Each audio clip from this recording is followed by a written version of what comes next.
Hello and welcome to the inaugural eNations Cup live from London in England. We saw a fantastic day's play yesterday and it's the second and final day today to find out who will be crowned the first ever eNations champion. Delighted to say that Spencer joins me again. Spencer, great day's action that we saw yesterday. And this is a landmark event. So many great events on the calendar, but this is a first of its kind. The chance for these players behind us to represent their country. Yeah, huge honour for these players. I thought we kicked off things in sensational style yesterday. We saw some huge performances. A few shocks, for sure. We did, didn't we? Yeah. We did. And we'll go into them later, of course. But I'm expecting today more of the same, hoping for more of the same. And obviously one nation is going to be the champion, which is going to be massive. Tough to predict at this stage, isn't it? It's just so much great action yesterday. Let's have a little reminder of just some of the highlights that we saw in yesterday's play. Here's a little taster, Spencer, just what we witnessed yesterday. Yeah, there's a lot to talk about from yesterday's action. We've got that group there with the Scandinavian nations, with Sweden and Norway going head-to-head. Look at that celebration. That's Dax from France. He had something to celebrate at that point, although France have played their group games now. They're waiting for other results to go their way, not guaranteed a spot in the knockout round, which would be a big shock if they go out. That would be a surprise, wouldn't it? Yeah. Still plenty to play for in that group. Saudi Arabia also in that group. They're up against Finland. First, England leading the way in that group, expected to win it. England looked good yesterday, didn't they? Tex and Tom both playing well, currently sitting top of that group. Good bit of chemistry between those two lads there for England. Good chemistry in the US camp as well. Gusteller and Dulster, both having superb days. They'll be happy. That was an interesting group, that group. Still open, still 4 teams that can still qualify in that one. We've got the Russians as well. Russians were impressive. In a very, very wide open Group D, which could still see any of 5 teams. Yeah, very good point. And we saw the Netherlands there as well. The Netherlands were very animated, weren't they? You know when Netherlands score because you can hear it from any part of the studio. Yeah, same with Russia as well. They were very animated. Portugal there, still got a little bit to prove today. They've got a big game coming up. But yeah, there's lots of twists and turns. There's groups that have still got a lot to play for as well. And goal of the day, many people thought this was the goal of the day. A lot of great goals, but a lot of people thinking that's just edged it. It was a fantastic volley from a tight angle for Spain there. And this is what it means. So Group A. So just to confirm, there are 5 teams in 4 groups. The top 2 will advance to the knockout stages, quarterfinals, then semi-finals and final. This is how Group A currently sits with 1 round of fixtures remaining. So England, 20 points from 9. France also on 20 points. But as you alluded to there, Spencer, important to point out, France have played all their games. They'll be watching nervously today. There's 3 heavy hitters in this group, and they're the 3 that can still come out of it. England, France, and Saudi Arabia. Saudi playing Finland. If they get 6 points or more, they're going to go through at France's expense. England only need 1 point in 3 games against South Africa. So that was Group A. This is Group B. As you can see, Mexico. Good day for Mexico yesterday. 23 points from 12 played. But interestingly, Spencer, still not mathematically through. No, amazing that you could go out on 23 points. We estimated that normally 20 plus was going to see you through, but not in the case of Group B. New Zealand down in 4th could technically still get out if they win all their games versus Spain and a few other results go their way. And every group's got something to play for because you get more points if you finish 4th as opposed to 5th. Yeah, good point. This is Group C. Now, Group C was interesting yesterday because we already know the teams that are qualified. Great day for South America. Argentina and Brazil are both fully qualified. Interestingly, though, Spencer, Brazil have the chance to go top, and that affects who they will play in the knockout stages. Yeah, if you finish 1st in a group, you're going to play someone that finished 2nd in another group. So it is important to try and get that 1st spot if you can for, I wouldn't say easy, but potentially an easier tie in the knockout round. And the final group is Group D. Now, this is a fascinating group because all 5 teams can still qualify from this group with only 1 round of fixtures remaining. Yeah, I mean, only Denmark have played their games. They're going to have to watch from the sidelines now because 17 points after 12 games played is a reasonably precarious situation. We saw Mexico, who might go out on 23. Yeah. So 17 is not as many as you'd like. Still got a chance of going through, but they need results to go their way. Yes, we saw the group stages yesterday. Today we'll have 1 round of fixtures and then we'll have the knockout stages. So here's a reminder of just the rules and regulations of the 2nd and final day. Day 2 kicks off with the last round of the group stage, followed by the knockouts. Each knockout game consists of a 1v1 leg on each console, but aggregate scores have no bearing on the result, as each leg is worth 3 points for a win, 1 point for a draw, and 0 points for a loss. If after 2 legs these points are tied, a third deciding 2v2 game will be played. As well as thousands of dollars of prize money up for grabs and the chance of writing history as the first ever FIFA eNations Cup champions, the winning duo will get their hands on a massive 1,500 EA Sports FIFA 19 Global Series points each. Best of luck. So there we go. There are the rules and regulations. Interesting thing to pick out from that, Spencer, is the 2v2 may come into effect in the knockout stages. It may not, if the individual battles are already won.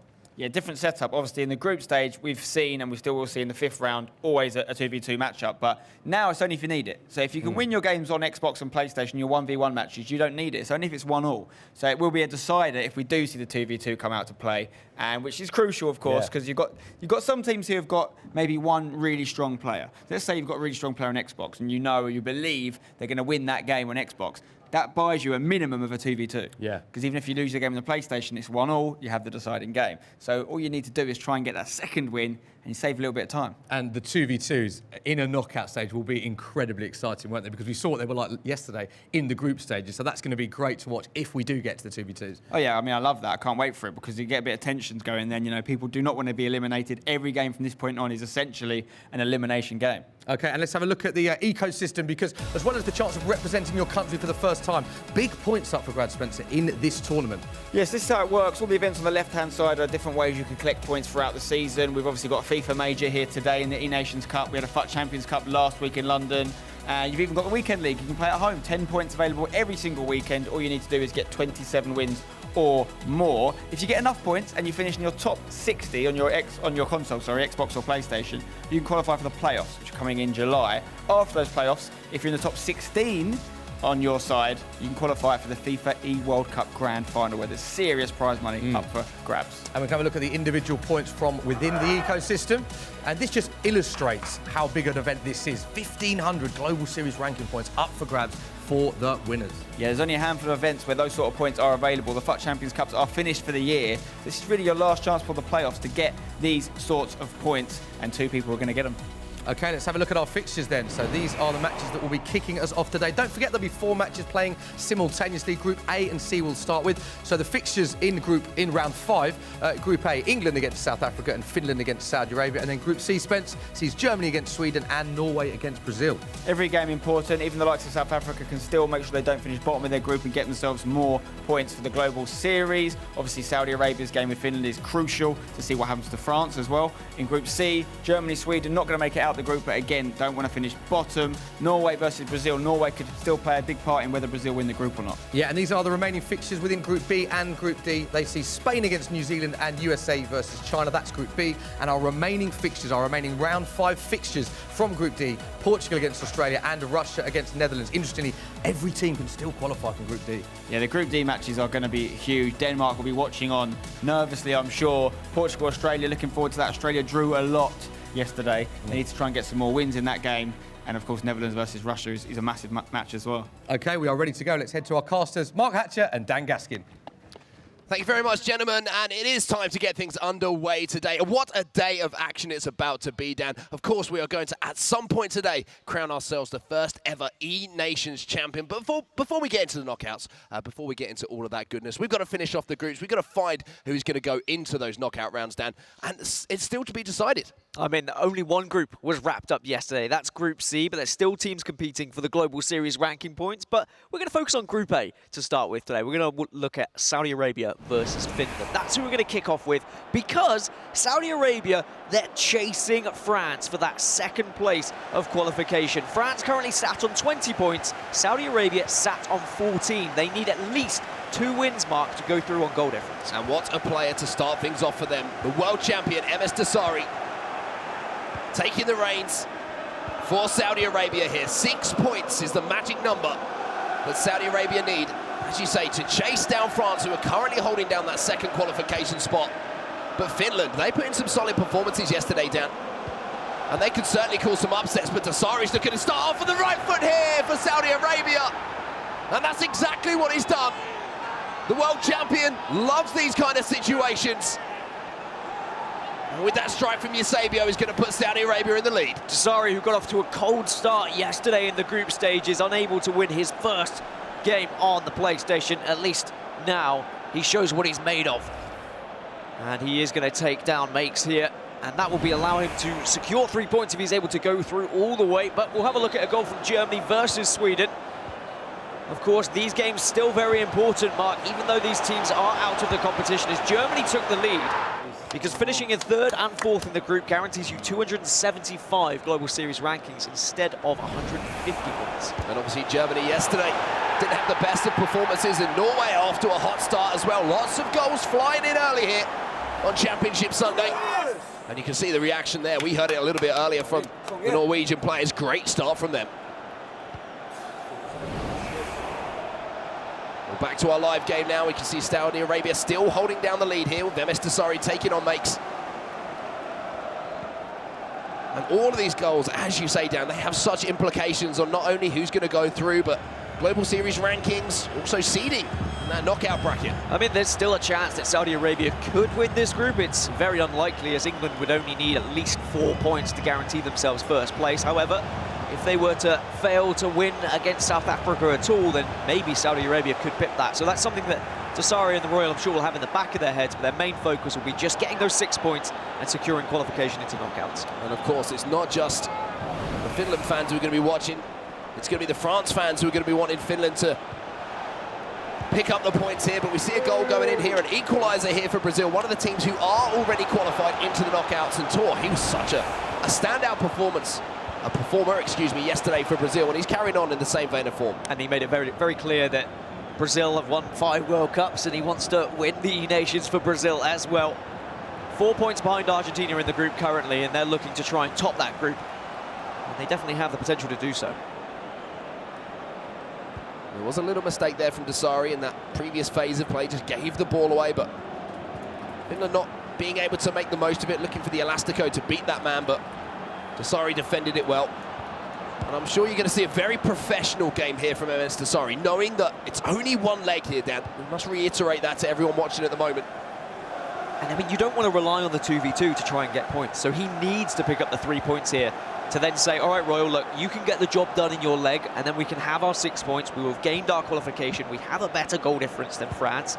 Unless the 2v2 went drastically wrong, and then maybe there's a chance they don't go through on goal difference, but they just need to focus up, get those 6 points first and foremost, and then look at goal difference afterwards.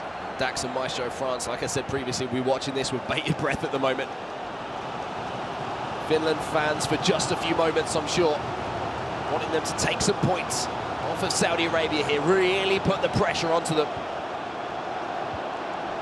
Let's put it this way, if Dasari loses this game, the Royal needs to win his game, and they need to win that 2v2. And the pressure just gets ramped up even more on the 2 Saudi Arabian players. And we saw in their first round yesterday, when the pressure was on them, they didn't play at their best. It's when they were more relaxed, Saudi Arabia, we started to see them performing well. So let's see whether they can find that form that they did find in the latter stages. Well, England and South Africa. England searching for 1 point to guarantee themselves through, and Tom Lees opened the scoring for England. Germany also picked up a 2nd goal versus Sweden. They didn't find their form yesterday, Mark, but it looks like today they're firing at home. Yeah, some smiles across German faces there. You saw a little smile from Megabit as Mo Aubameyang doubles the lead for Germany there. But it's MS Dasari who's looking to double the lead as Saudi Arabia. Ooh, drag back completely sold. Makes it in the middle of the box there, but the shot really wasn't up to standard, and the little deflection just took the pace and the sting out of it. Making it a fairly comfortable save there for the goalkeeper. But Finland have looked dangerous here. And speaking of dangerous, they're through on goal, and Mbappe trying to get round Van Dijk, but it's a long way round. The Liverpool centre-back, who's been a standout performer in real life for Liverpool. And for Saudi Arabia there. That team of the year for I am standing up, and now we're going straight up the other end as Dasari goes on the counter-attack and forces a corner. Bit of a waste in the end for Finland, to be honest. It was a fantastic chance. The keeper should gather that one up, but almost punished by MS Dasari.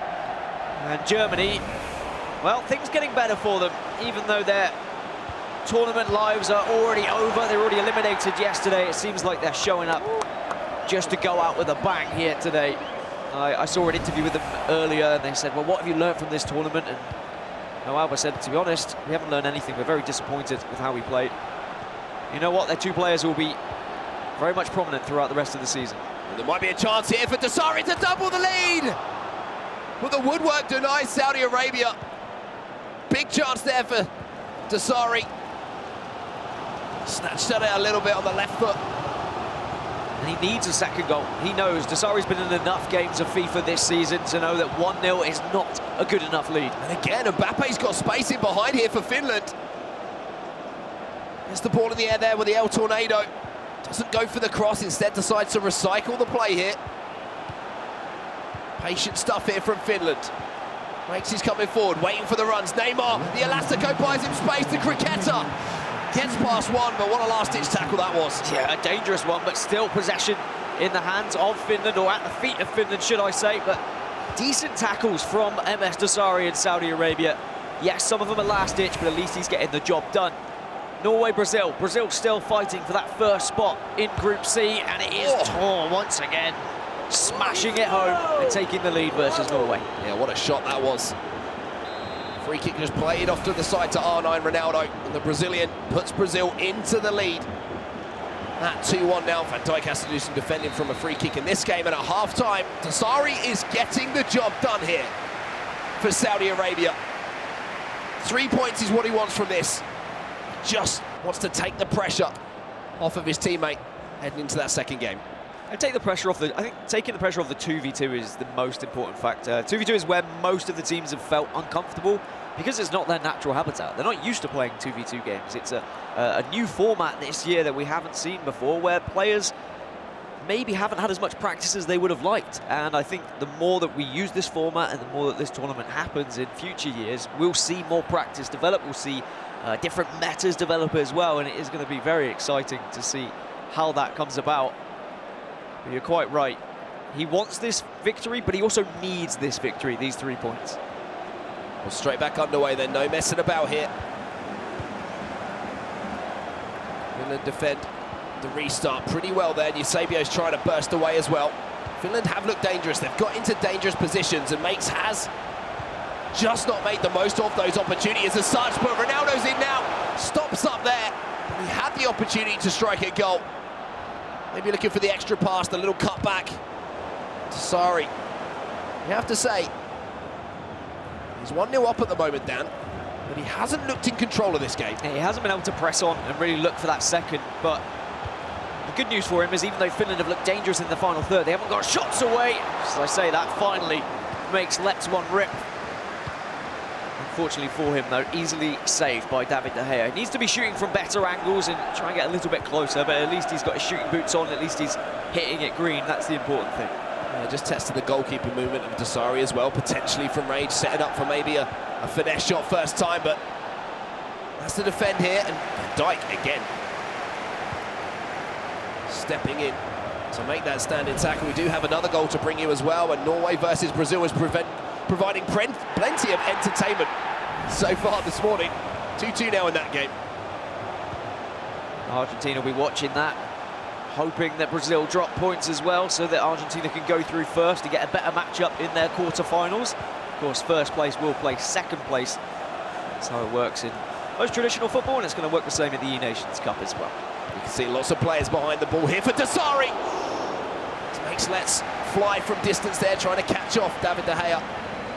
And that was what I was talking about with that previous long shot, Dan. Sometimes you're just setting up your opponent. Yep, just getting them used to their goalkeeper movement, maybe get into a little bit of repetition and then bang, fire one the other way and catch them off guard. But you tell you what, it's all Makes in this second half at the moment. Desari needs to be careful. And there's space here in the middle as well for Ruud Gullit. Another first-time shot from Finland. They get the ball here, wins the header. Gullit round the corner now to R9. We know how deadly he's been in front of goal for most players so far, and that's a quick fire shot as it was fired into the feet of the striker. And Desari has to rely on his goalkeeper again here. Yeah, with the Royal behind Desari, holding his breath every time that ball is in the final third for Finland, knowing how detrimental dropping points in this first game could be. Yes, okay, they could still get those 6 points in the next 2 games, but it would mean they would have to get 2 victories elsewhere. They couldn't rely on draws anywhere else.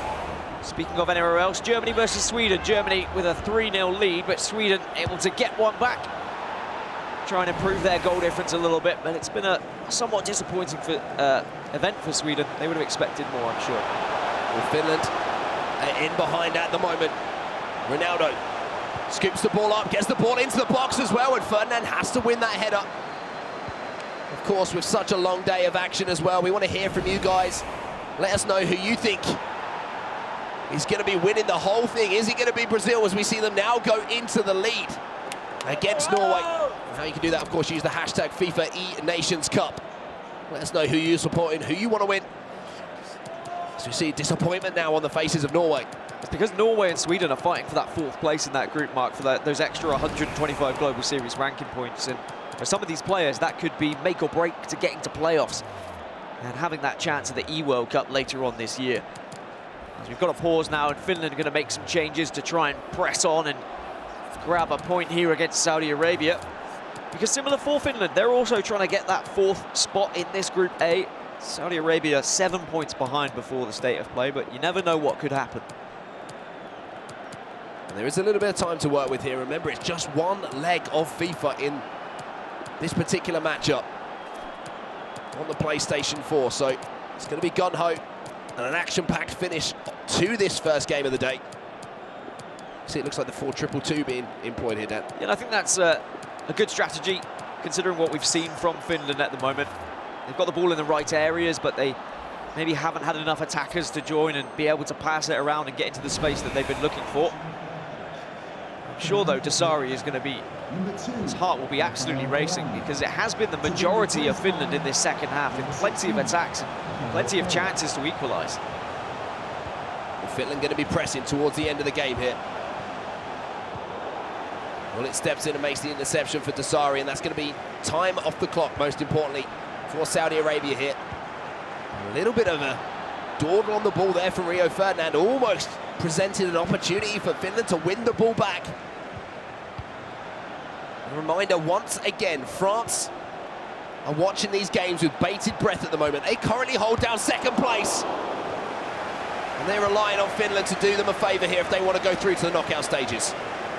For Dasari, it's a case of how well can you keep this ball. 15 minutes still remaining. It's a long time to play keep ball, so you can see he is pressing and looking for this goal, but by doing so, he's giving the ball away.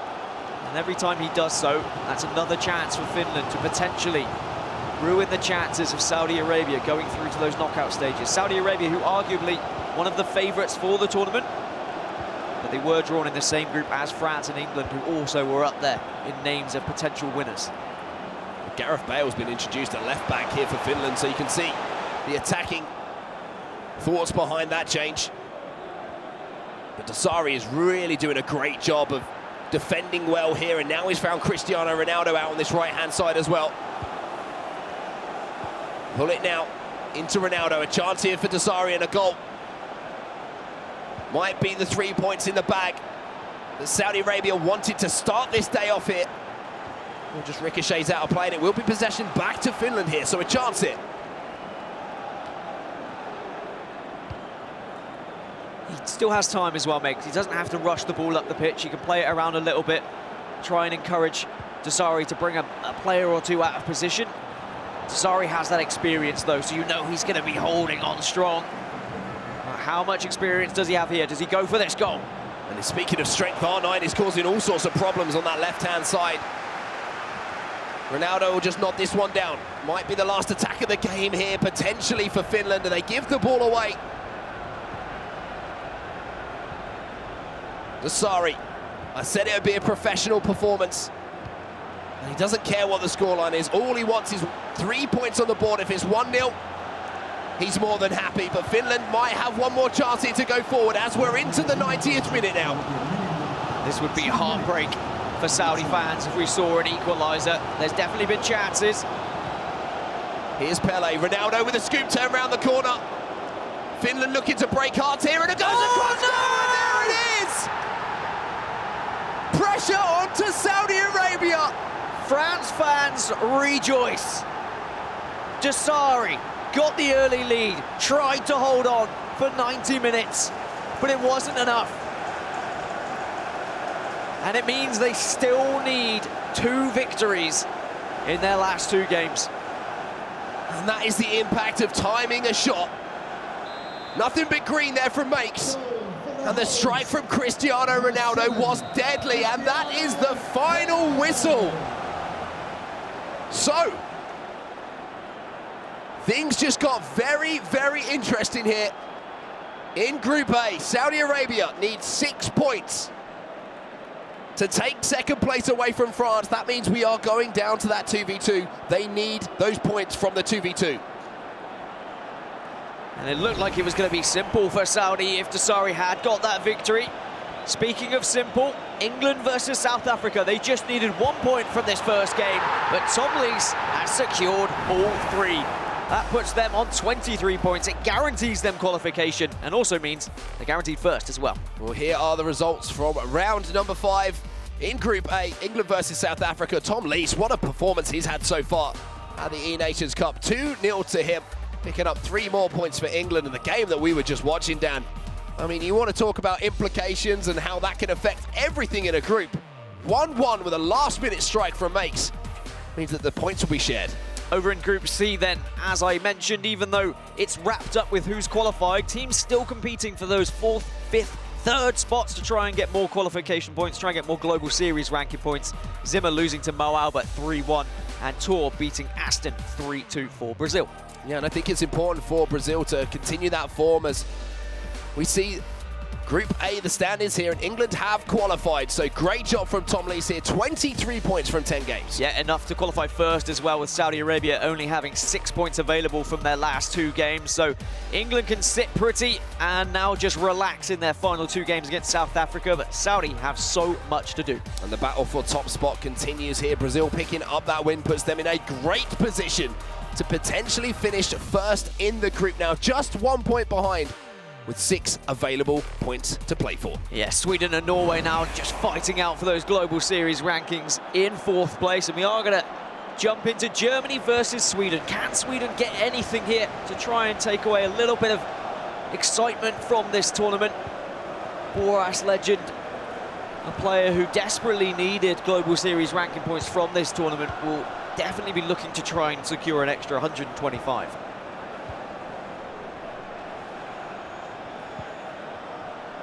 We've only just kicked off the action here on Championship Sunday at the FIFA eNations Cup, but drama already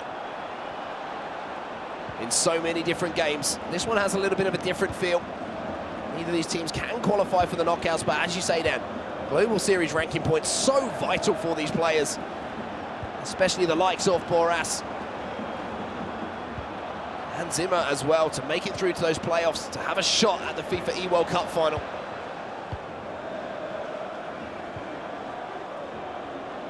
Slow, methodical build-up here from Boras, much like we expect, sort of a trademark of his playstyle. Here now goes out wide to Ramos. Here he'll pick that one back, and this is where you'll see Boras just up the pace a little bit. The near post there. Megabit had his goalkeeper in a good position to make the save. It's not only about Global Series rankings, it's about performing on the big stage as well, showing what you're still made of. Boras, of course, a 2 times FIFA eWorld Cup finalist. He's been there or thereabouts, but a very quiet season for him in terms of his actual placements and his tournaments that he's competed in. So he wants to show that he can still compete with the big boys, and I tell you what, Megabit definitely is a big boy in terms of where he is at the moment with his FIFA ability. One of the top players in the world for sure. And one thing that might just help Megabit here is the pressure's off. Kind of enjoy his football, enjoy his FIFA. He does have a free kick here in an attacking position just outside the edge of the box. We saw a few direct free kicks being taken yesterday. Bullet though, lays it off to Neymar, goes across to Messi. Danger averted for the meantime, but there will be a corner here for Germany. Corners are usually very scary when Mo Albert is the man in charge, but Megabit, maybe he's learned a little bit from his counterpart. This one just goes back out to play, recycles, Megabit goes forward. It's also about coming away from a tournament with a bit of form, Mark. Plenty of tournaments coming up for the likes of Megabit and Mo Albert. If you can come into playoffs with your head held high, you're going to be feeling in a much better mood than you would be if you're coming out after several losses on the bounce. Well, Megabit here coming forward, Ronaldo onto that right foot. What a tackle that was. Inside the box. We do have a goal to report here, Dan. Brazil continuing their form. And if it stays like this with that goal from Ronaldo, he would go through, toppling Argentina, taking that first seed from the group. Yeah, Argentina, who had the most points yesterday after those rounds of play. might just be beaten by Brazil. Brazil, really one of the shocks of the tournament. Of course, Russia also impressed as well, but I'd have to say Brazil were my biggest surprise. Although another big surprise was Germany being eliminated from the competition. When we looked at this group and we knew it was going to be a tough one, we did presume that Germany would still get out of it. However, Brazil have really showed what they were made of. And I tell you what, I'd be scared to face off against Brazil if I was any other nation. Certainly look good in the 1v1s, but also the 2v2s, they've been dominant down, and it seems like they don't have too many flaws in their games so far. But one game that has a lot on the line here is Finland versus Saudi Arabia. We're rejoining the action here, this time on the Xbox One, and the Royal quite simply has to get the job done here. Needs 3 points. A draw is not enough, otherwise France will be going through to the knockout. So much pressure on the Royal. However, he has been under pressure so far this season. He has achieved fantastic heights throughout several different competitions. Dasari is not the only big name on this team. So corner here to Saudi Arabia. Inside the first few moments of this game, what has the Royal got up his sleeve here as far as his set pieces are concerned? Looks for the head of Ronaldo, looks for that looping header towards the back post. And it kind of drifts harmlessly over the bar there. You can check on the position of these two teams as far as the tables are concerned as well. You can see how tight it is and how much Saudi Arabia need these 3 points just to be in with a shout down. It's not even a case of 3 points and they're through. They need 3 points to make this 2v2 their chance to go through to the knockouts. Yeah, that was live standings as well, with that current 1 point that they would get if they actually drew this game on 16. So it's not like they can win one and draw one. They need to win both of them. Just as we left the game, though, Sweden were able to secure a goal. It was a little bit fortunate coming off the shin of Maldini, but an important game indeed for Sweden, both for their individual performances and for those global series rankings. Elsewhere, England, South Africa. England, although they've qualified and they're through as first, it's a chance for Tex to warm up a little bit before the quarterfinals. You can see that goal there, the shot from distance, but I've just seen something out of the corner of my eye. And it is Finland who go into the lead against Saudi Arabia. As it stands right now, France would be going through, and Saudi Arabia will be crashing out of the tournament. I'm just trying to look to see if I can see any French players in the crowd, because I'm sure they are elated at the moment. However, not over yet, but definitely something to start getting excited about. All to do now for the Royal and Saudi Arabia, as Finland are looking to try and dent the hopes of any Saudi fans. What a goal that could be in the context of this tournament. Let's take a second to think about who a lot of people were saying were favourites coming into this tournament. Germany, gone. Saudi Arabia, right on the edge, as it stands as well. Speaking of as it stands, there is the table, and French fans will be rejoicing as Finland are looking to double their lead here. Van Dijk has to come across here and do some defensive work for Saudi Arabia. I mean, not only are Saudi not going to get a qualification spot, Finland could potentially finish above them if they keep going down this avenue. I don't think anyone would have picked them to finish third in this table. But it is only the first 15 minutes. Let's not get too ahead of ourselves, and let's not forget how well the Royal has played this season. The thing is, he does need 2 goals now. We should keep that in our thoughts as well. It's not just the fact that they need to get a point from this one. They need to take all 3 down, so 2 goals they need as a minimum in this game. And here comes the Royal, looking for the first of 2. Mbappe wins the ball back. Vieira steps in strongly there for Finland. And here come the party crashers again, trying to find Mbappe on that left-hand side, and the Royal comes forward for Saudi Arabia. Pull it at the bottom of this diamond in midfield now. Vieira steps forward, offside trap here from Finland, ball over the top, in behind Ronaldo towards the back post. Ramos has to clear. Can the Royal handle the pressure? Because the weight of a whole of Saudi Arabia is on his shoulders right now. Dasari literally on his shoulder right now, watching every move. And I thought it was in. the Royal thought that might have been in as well. Corner here to Saudi Arabia then. In towards the edge of the box, Ronaldo! Denied by the crossbar, but it's 1-1 now. Saudi Arabia are back in the game. And the first step completed for the Royal, just merely getting back into this game. Now he needs to press on and start looking for a second, maybe a third even. Because he saw what happened to MS Tassari in the first game. A 1-goal lead is so fragile.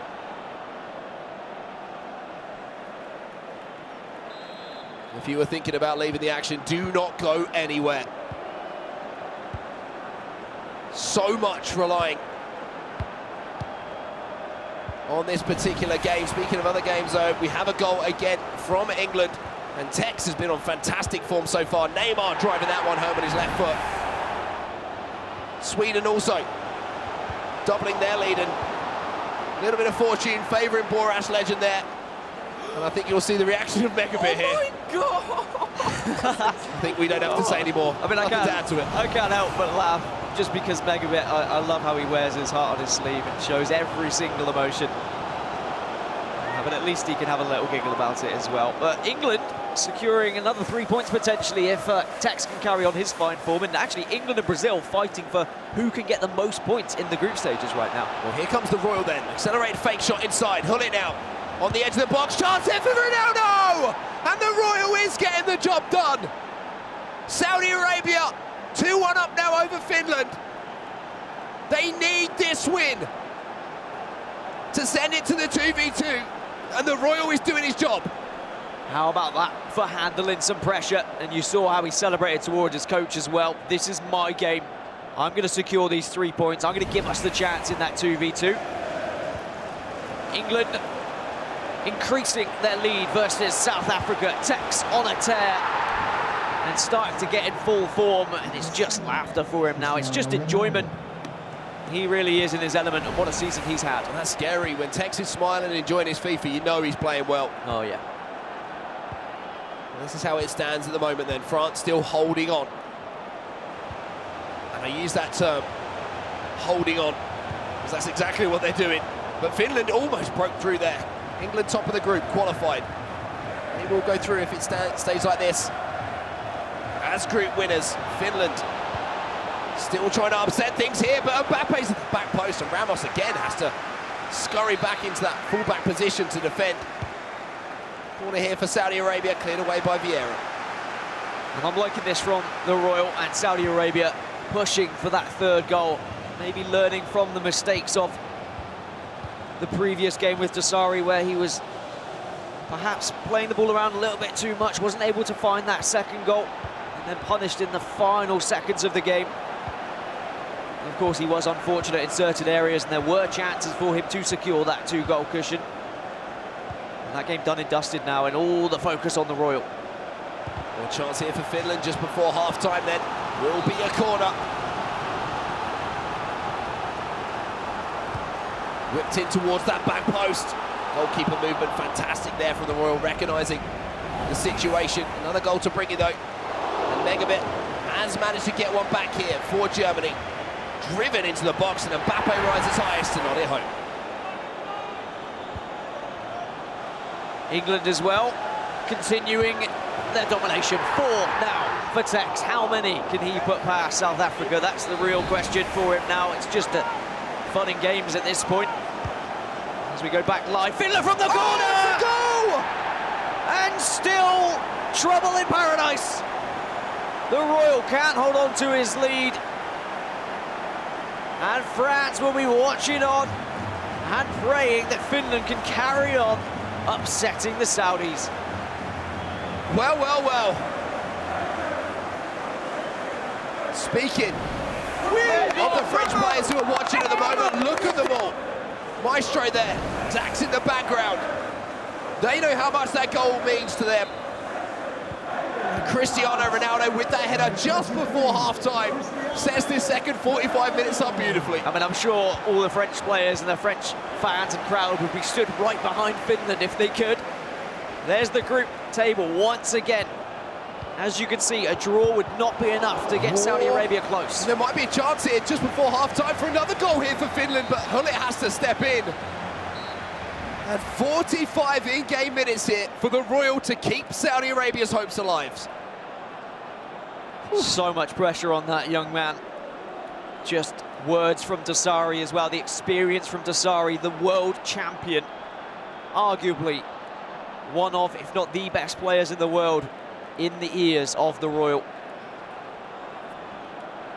Now for everyone at home who's a fan of France, and of course for the French contingent in the crowd as well, they want Finland to get a result here.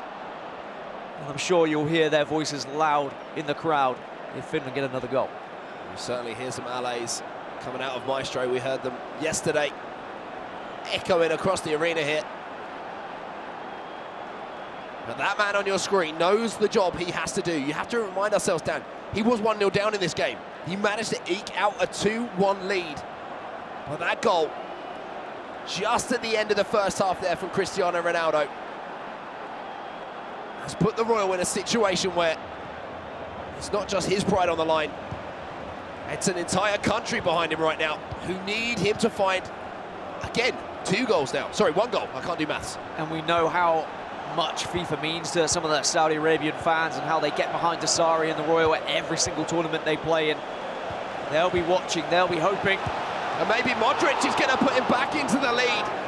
A save from Van der Sar, though, means it will be a corner. Nice little passing move play, though, from the Royal. That's what he needs to do, just get round those 2 centre-backs. Try and get shots away on goal. Try and put Finland under pressure. He needs to be the one applying it. Corner here for the Royal, does find Ronaldo towards the back post! And Ronaldo is doing so much damage from the corners at the moment. Saudi Arabia back in front. And a roller coaster of emotions for Team France as they watch on as Saudi Arabia again edge even closer to catching them. However, they still would need a result in that 2v2. But the first step is securing a win in this 1v1 game for the Royal. He just needs that 2-goal cushion mark. He cannot afford to only be 1 goal ahead, because Finland have looked deadly going forward. So then, as it stands, Saudi Arabia will have a chance of going through, but here come Finland again. Big chance here, and they're back! 3 goals now for Finland! And the Royal can't believe it! Snipguy is doing a job here for France, as well as his homeland. And I heard the roar from the crowd, I saw the French reaction, and they loved seeing that ball nestle into the back of the net. And even a little Mbappe celebration from Maestro as well. There's hope and there's belief. Every time the Royal thinks that maybe he gets into the clear, maybe now he can start to press on. Finland spoil the dream yet again. They have been so deadly in front of goal. Snipguy has only had a few chances in this game, but he's put them away every single time. And now the Royal. Can he summon the powers of Saudi Arabia here to find another goal, because he's going to need every single piece of energy to carve out another opportunity. Here he comes, Modric on the edge of the box. Mbappe with the Cruyff turn, boy will ricochet back to Eusebio. Mbappe, inside now to Ronaldo, and they're back in the lead again! This game has everything.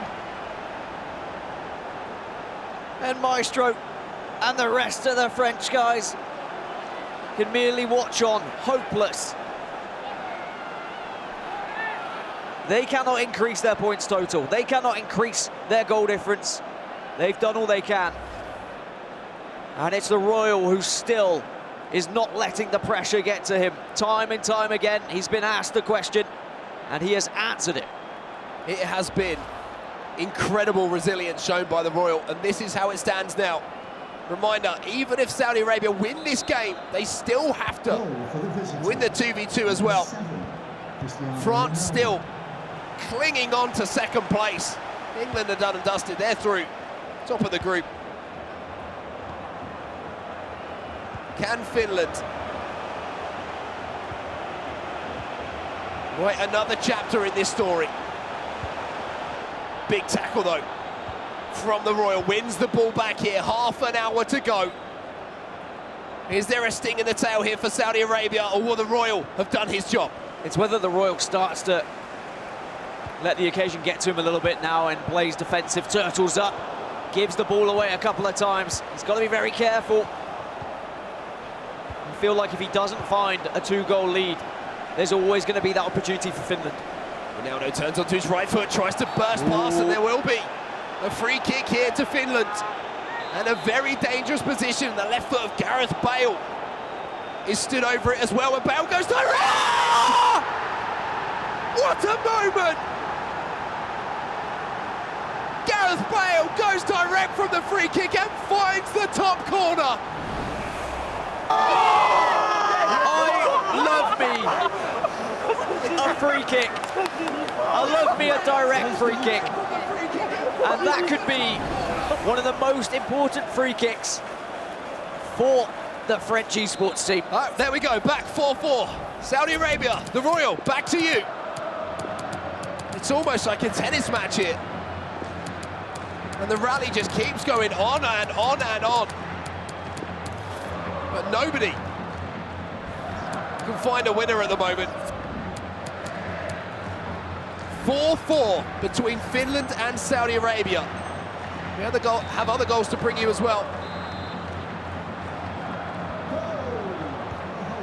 England are currently 6-0 up in their game, so Tex is getting his job done, but we'll stay with this one for now, because we can't take our eyes off of this for a moment. And it's been so many restarts, so many kickoffs, and it's so dangerous from these positions as well. Oh. But the ball sails out of play, and the time in the top left-hand corner starts to fade away from Saudi Arabia. The Royal has had to do so much. Elsewhere, Germany were down against Sweden, but they've managed to find an equaliser, and they really do want to go out of this tournament with a bang. Denting the hopes of Sweden, trying to get that 4th spot in Group C. Back to the big game then. Finland versus Saudi Arabia. And here come Finland again. A goal here might just end Saudi Arabian hopes, and Ferdinand has to put it out for a corner. You're going to see changes coming in here for the Royal. 4-4 is not good enough. A draw is not good enough here for Saudi Arabia. They need the 3 points to stay in the tournament. Finland playing for pride, playing for global series ranking points, but I mean, this is the inaugural eNations. You'd like to think there'll be another eNations next year, and potentially the year after and after that. You're fighting for your spot in the team as well. Some of these players picked by their nation as the top players around. If you can go out with a bang, if you can show what you're made of, if you can get results against Saudi Arabia, why wouldn't you be in the back next time? The Royal. What's going through his head right now? One ear off, listening to the wise words of MS Dasari.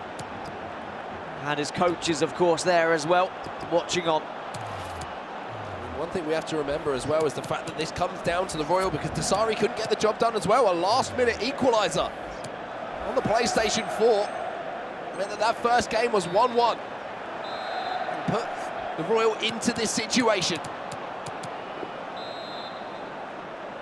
17 minutes plus stoppage time for Finland to upset the party here and to send the French contingent into rapture, as they will go through. However, the Royal,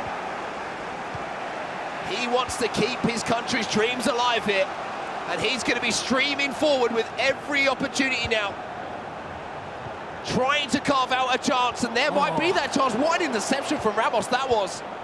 But the Royal gets the ball back, still coming forward now.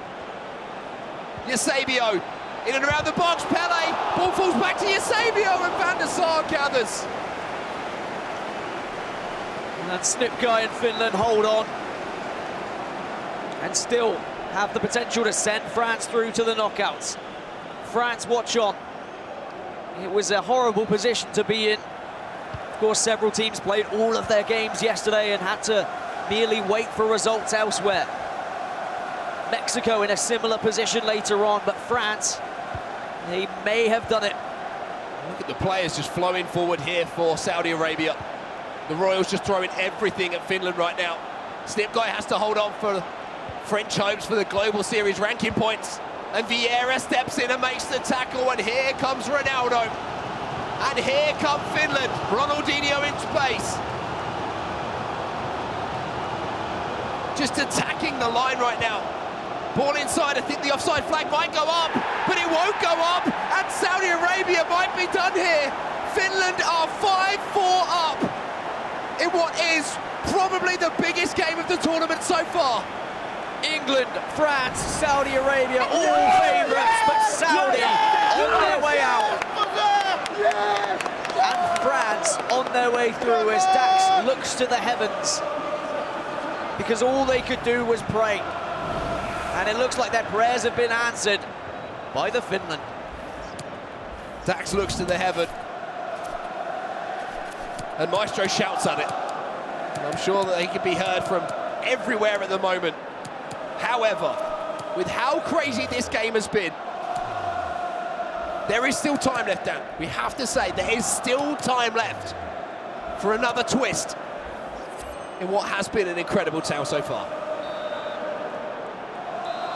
Heartbreak for Saudi Arabia fans. 6 minutes left. Tournament life on the line. What has the Royal got left in the tank? Needs a goal, this attack really, to have any chance of rescuing 3 points here. And that tackle is absolutely massive there for Finland. They've got possession back, and that means time off the clock here. Here's how it stands.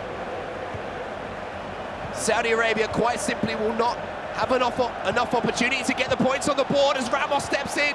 Eusebio into Ronaldo, the shot just goes wide. And with that shot just drifting wide, you have to feel the hopes of Saudi Arabia might have just gone with it. And not only have Finland upset Saudi Arabia, not only have they sent France into celebration, but now Finland can start to look at that third spot. Okay, it doesn't get you a qualification place, but there's a hell of a lot of a pride for that third place, considering how tough this group was for Finland. Here comes Snip Guy, looking to make it 6 maybe. Into stoppage time now. And the job has been done by Finland here. The Royal couldn't get it done, Dasari couldn't get it done. And even with the goal here, there might be time. But he'd have to win the ball back almost immediately. I don't think there is I time. think the reaction of the Royal says it all. A little bit too late, I'm afraid, as Saudi Arabia, unless there's a miracle with a referee waves play on, they will be eliminated from the competition. Disappointing for Finland to throw away that lead, though. They wanted that 3 points. They wanted to push on for third. They still do have the 2v2 game, but wow. The Royal has had such a tough game here. Snip Guy made it so difficult. Goal for the visitors, number 7. Just waiting for the referee's whistle, and it goes! And Saudi Arabia, another one of the favourites coming into the tournament, crash out in the group stages. France go through to join England in the knockout rounds from Group A. And what a roller coaster that was, Dan. That means we have our 4 qualifiers from Group A and Group C. France, England, Argentina and Brazil. 4 teams that in real football are always up there as some of the best, but it looks like in FIFA as well, the nations have been represented fantastically by the players, but it's going to be a long old trip home for the Saudi Arabian players. They still have a lot to play for individually with the rest of the season. Both the Royal and Dasari will be at playoffs, likely will be at the E-World Cup as well. Unbelievable stuff. You can see the reaction of the Royal there on your screen. Crazy stuff coming in our game there. Speaking of reactions, let's see what Adam and Spencer have to say after what has been a crazy, crazy game there. Wow, Spencer, What have we just seen? Is that the game of the tournament so far? 5-all, and we saw what it meant, not just to the two teams involved, but to France as well. Yeah, it's got to be a game of the tournament, not just for the quality of the goals and the amount of goals, 10 in fact, but what it means in the tournament as well. Huge repercussions. Saudi Arabia out, which is massive for France. Saw the reaction from the French squad there, celebrating every goal like they were scoring it themselves. The atmosphere here was incredible, wasn't it? So many permutations going on as every goal went in. It's really interesting for the tournament as well that France are going to go through because, you know, we've talked many times in these tournaments about how teams can have different days at the office, so to speak. The French probably not happy with their performance yesterday, but they're out of the groups now. We can see a different beast in France for the rest of the tournament. Yeah, we can. We can get confirmation of that. So that is Group A. England have qualified, and England have qualified in top as well. France qualified courtesy of that result between Saudi Arabia and Finland. So we've still got the 2v2 matchup to go, but England qualify as winners. And we've got to talk about England as well. Tex, 6-0. He's been in phenomenal form, hasn't he? I mean, he's going to be very hard to beat in the 1v1s. Almost impossible, which means that if Tom, his partner, can have some big performances, they could go the distance. They've got to be the team to look at right now. OK, well, let's head back to our casters for the 2v2 matchup. So back to the guys, Dan and Mark. There's kind of a feeling of a shock in the arena at the moment, isn't there, with some of the performances we've seen so far today. Saudi Arabia out, Germany out yesterday, but France, I mean, how we say, you know, there's some shock in the air. There's also some happiness because the French players, you saw them reacting to everything. And we do jump into our 2v2 game here, Germany versus Sweden's game that we're going to be following. And maybe a chance to look at how Aubameyang and Megabit are playing ahead of some future tournaments as well now. Just to go back to your point about France as well, I mean, they would have looked at what Saudi Arabia had to do today, and 6 points was achievable. When you look at the fact that Tassari's playing, Royal's playing, and they were against Finland, who hadn't looked too impressive yesterday. They hadn't looked at maybe at the same level as Saudi Arabia. So I'm sure that of all the thoughts that were going through French minds last night as they went to sleep, they probably weren't expecting this to actually happen. But the dream is completed, and now they can start to look forward to the quarter-finals. But for Germany, for Sweden, of course, both already eliminated from the competition. However, just trying to secure that 3rd or 4th place, not wanting to finish bottom, just to get those extra Global Series ranking points. I think there's one thing that I certainly wasn't expecting when I got out of bed this morning was to see Gareth Bale smashing in a direct free kick for Finland. Wow. I mean, what a moment that was, but concentrating on this game now, you can see we are approaching half-time here. Well, it just creeping forward here for Germany. Ball into the box from Ramos. Defended well by Sweden here, and they can come away. Mbappe just about manages to keep the ball in play. Zimmer and Boras legend, who would have both been desperately hoping for ranking points coming into this event. Whether they'll have enough to get to playoffs is going to be a different question. Well, they might not even find any from this tournament. They could be finishing bottom of the group if Germany can find these victories. They would just walk away with 150 points each. It's good to see a smile on the faces of the German players, Mo Alba and Megabit, because they are very emotional players in the fact that, you know, they're very happy guys, smiley guys, happy-go-lucky. I mean, representing your country in anything, whether it be a sport, whether it be an e-sport, is a once-in-a-lifetime thing for some people.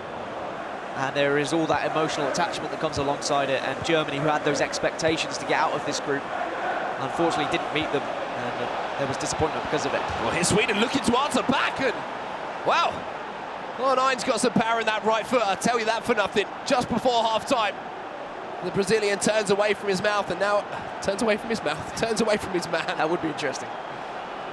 And Zimmer and Boras legend with a little smile, a little wave to the crowd as well. 1-1. 1-1 and game on. At the end of the day, it's still a game of FIFA. And all of these players in this arena are competitive players, and you don't like to lose if you are a competitive player. Let's look at how this group stands anyway. As I said, they are still fighting for those Global Series ranking points, are Sweden and Norway, and you can see what a draw would do for Sweden.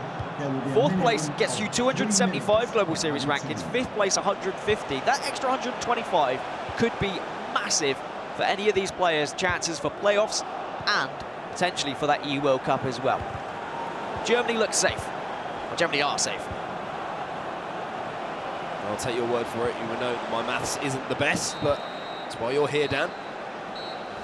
Keeping up to date with all of the changes and the points when the groups, the positions do keep switching around. 1-1 then at half-time here between the two teams. You can see there's a real relaxed feeling, it looks, between the players now after a lot of the pressure's been taken off them as far as qualification is concerned. But Global Series ranking points, absolutely valuable, especially at this stage in the season, Dan, because there's not many more chances to get those on the board. I mean, to put it into perspective, 150 Global Series ranking points is what you get if you qualified for a FUT Champions Cup, and we know how difficult it is to qualify for a tournament like that, the grueling process to play throughout the weekend to try and get there, and the amount of pro players you have to beat to qualify as well.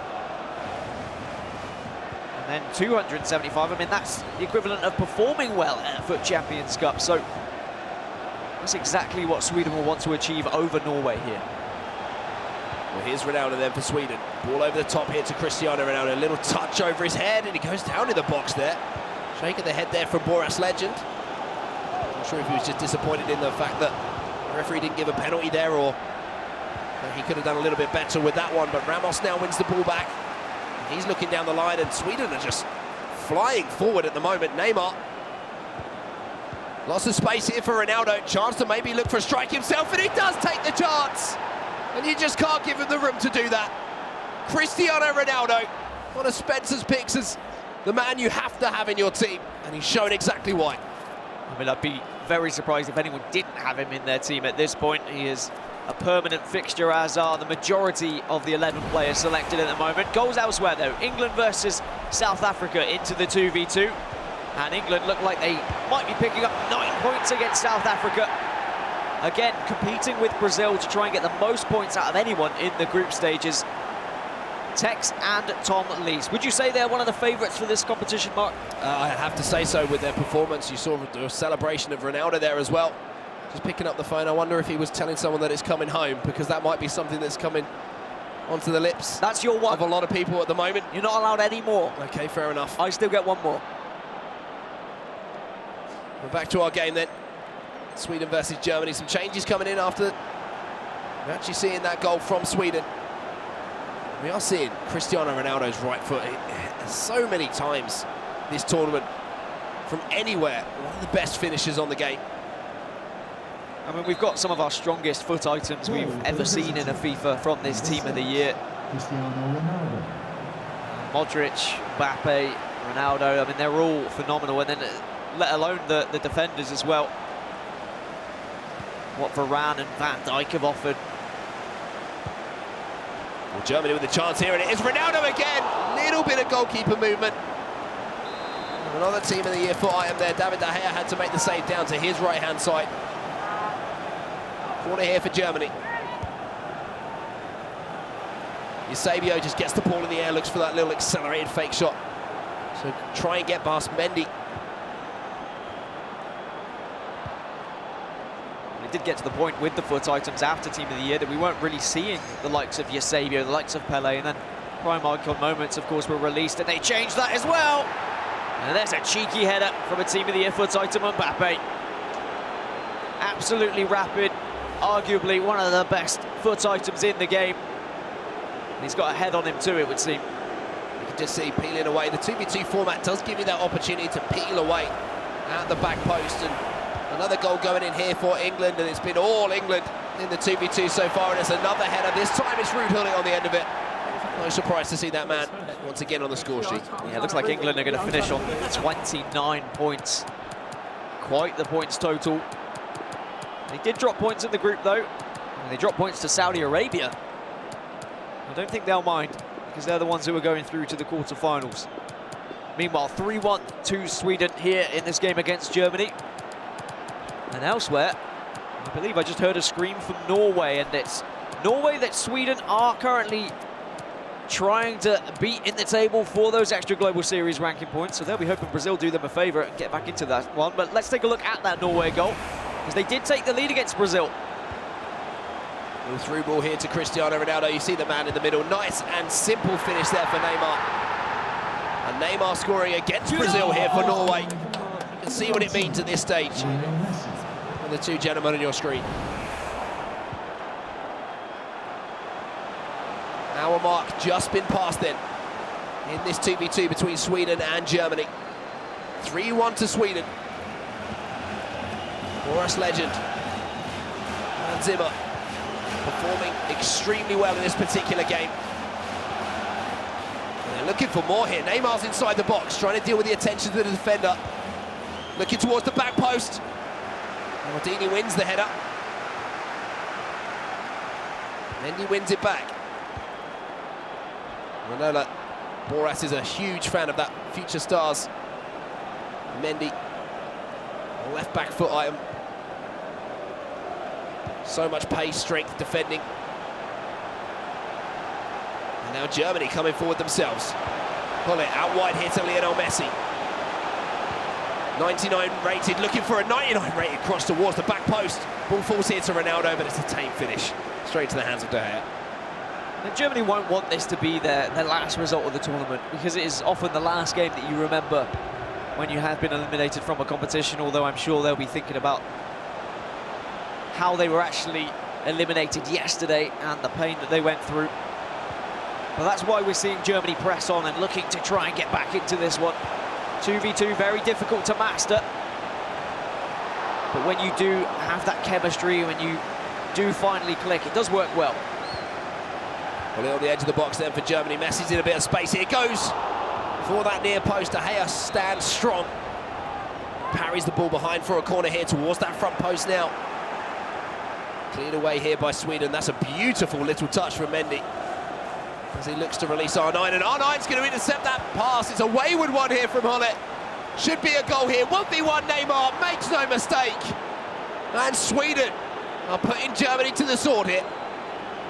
Sweden just trying to secure themselves those points. I mean, to give you an example of where Zimmer is, for example, in the Global Series rankings, he's currently 50th on 733.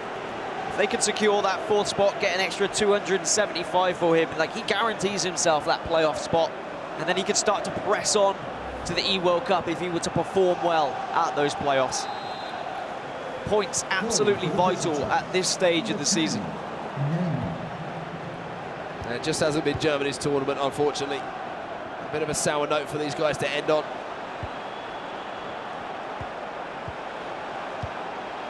And now Sweden are looking to make it 5. Ronaldo. Flick outside the box. He has to get down to his right-hand side. And it's going to be bundled over as well. Things go from bad to worse for Germany. We've seen a few penalties given against Germany, and both of these German players in tournament history this year. Sweden now will have a chance to put a 5th away. Who wants to take it is the real question. It's going to be Neymar who's stepping up. Boras giving it to the coach? I hope not. I think he's maybe taking some advice. Yeah, taking a little bit of advice. Which way should I go? Straight down the middle. It worked for him. Good advice then. 5-1 now for Sweden. In what was a disappointing tournament for Germany, it's going to be a disappointing finish as well. A team that had so much expectations. Mo Alba and Megabit, 2 of the best players in the world right now. Unfortunately, just couldn't gel together. Didn't find their performances in 1v1, and in 2v2 also struggled. Interesting thing for me now. As we all remember, Germany dishing out a 7-1 win in the World Cup over Brazil. While Sweden about to dish one out to Germany here at the eNations Cup. I'm sure that Mo Alba and Megabit will not want that to happen. Because, I mean, realistically, we don't know the heights of where eNations could be in the future. I mean, 10 years down the line, who knows? Maybe there could be still eNations going on, and we might remember performances like this. You could go down in the history books of being the German team, the only German team to ever go out in group stages, for example. You need to show what you're made of in these tournaments, especially the inaugural ones. Here's Ronaldo then, beautiful fake shot away from his man. We're actually going to move away from this game after this chance though, because Ronaldo is just inside the box, flicking this one up twice, 3 times. Ronaldo, ball sticking it to him like glue here as it goes out. But we're going to move away from this game here as it has come to its conclusion here. England have made it 4 in their game as well. A lovely little roulette there onto the left foot. It's just a chance for us now to watch England and see what they have to offer, especially in the 2v2 environment as we go into the quarterfinals, because remember, everything changes after the group stages. We don't play all 3 rounds. It's not 1v1, 1v1 and 2v2. It's the 2 1v1 games and then the 2v2 if it's required, if the points totals are the same after those 1v1 games. So the 2v2, even though it's crucial at the moment, it could be even more crucial later as deciders. Mbappe for South Africa, and De Gea has to make a save. Pressure here from South Africa, around 25 minutes left in this game. Driven in towards that near post. Neymar returns it. Varane deals with it. Van Dijk down to hull it now. England defend well. Look at the space on the far side here. Ronaldo, that's a beautiful through ball to Cristiano Ronaldo. He's a man at the back post. McGeady spins, Cricketter's track backs, and he's going to win a penalty as well. I'm looking across to my right-hand side here to see who that was on the ball. I mean, judging by the style of player, Tex on the ball and Tom was waiting in the middle, moving around. As Tex knows how to link those skill moves together. And now they have a chance to put their 13th goal against South Africa away, and it's an attempt at being something special. But it's somewhat predictable when you are 4-0 up. Actually, how many times have we seen that this season? When a team is dominating or a player is dominating, they always try and chip it down the middle. Hey, if you're going to go for it when you're 4-0 up is what I'd say. Who cares if it's predictable at that point? The points are pretty much in the bag. You can afford to take that risk to entertain the people at home who are watching. And my real question is, who is going to be the main competition for England? England have clearly shown that they are a dominant force. Brazil have also looked phenomenal so far this tournament. Argentina looked threatening. France through. Maybe they could come back to fight England again in the latter stages of the knockouts. I think the thing you have to look at as well is group play is one thing. Knockout play is completely different. The pressure gets ramped up even more, so much more on the line in every single game, and you know, some players will crack under that pressure and some will thrive. Some will turn into diamonds. They always say that pressure makes diamonds, and we'll have to see what players turn into diamonds as the tournament progresses. Eusebio then for South Africa. Sheehan and Task, as he here, definitely trying to put something together here to entertain the fans, much like England were for the penalty spot. And of course, this isn't the only groups that we're watching. This is Group A and Group C. Later on, after this finishes, we'll be watching Group B and Group D. Mexico, another team watching on and waiting to see how United States, Spain, New Zealand do, whether they can qualify. And then there's also Group D, which was the closest group from yesterday, Mark. Denmark watch on as Russia, Portugal, Netherlands and Australia all mathematically have a chance to qualify through to those knockout stages. Nothing set just yet. Certainly going to be an exciting round 5 in those two groups. Yeah, if you thought these groups were exciting and how they've turned out, just you wait. Just you wait. And I really can call Group D. I mean, when I looked at Group D originally, before any games were played, I still didn't know who was going to go through, and I still don't know now. I mean, Denmark on 17 points shouldn't be enough, really.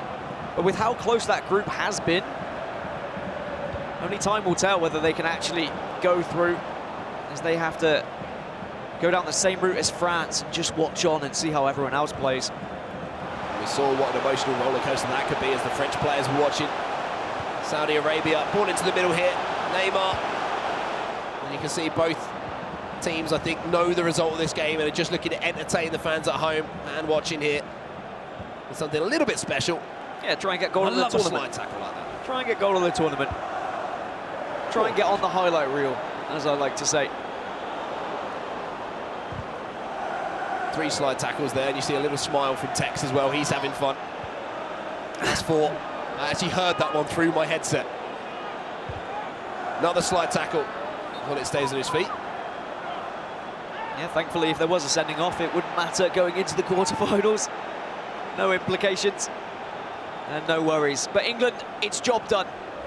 They came into today just needing the 1 point to guarantee themselves through, and they've got all 9 against South Africa. And they've given them quite the spanking too in terms of how many goals they've scored. We're actually going to leave this game here as it is concluding. The final whistle goes. We're going to go back over to Finland versus Saudi Arabia.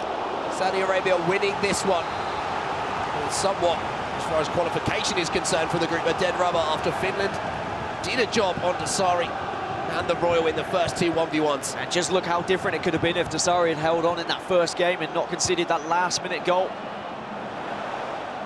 Saudi Arabia could have been going through. France would have been knocked out from the competition, but Finland have showed such character, such spirit in this final round. And I'm sure that France and Finland will be having a chat afterwards, and France will be thanking them dearly. Pele then for Saudi Arabia, twisting and turning.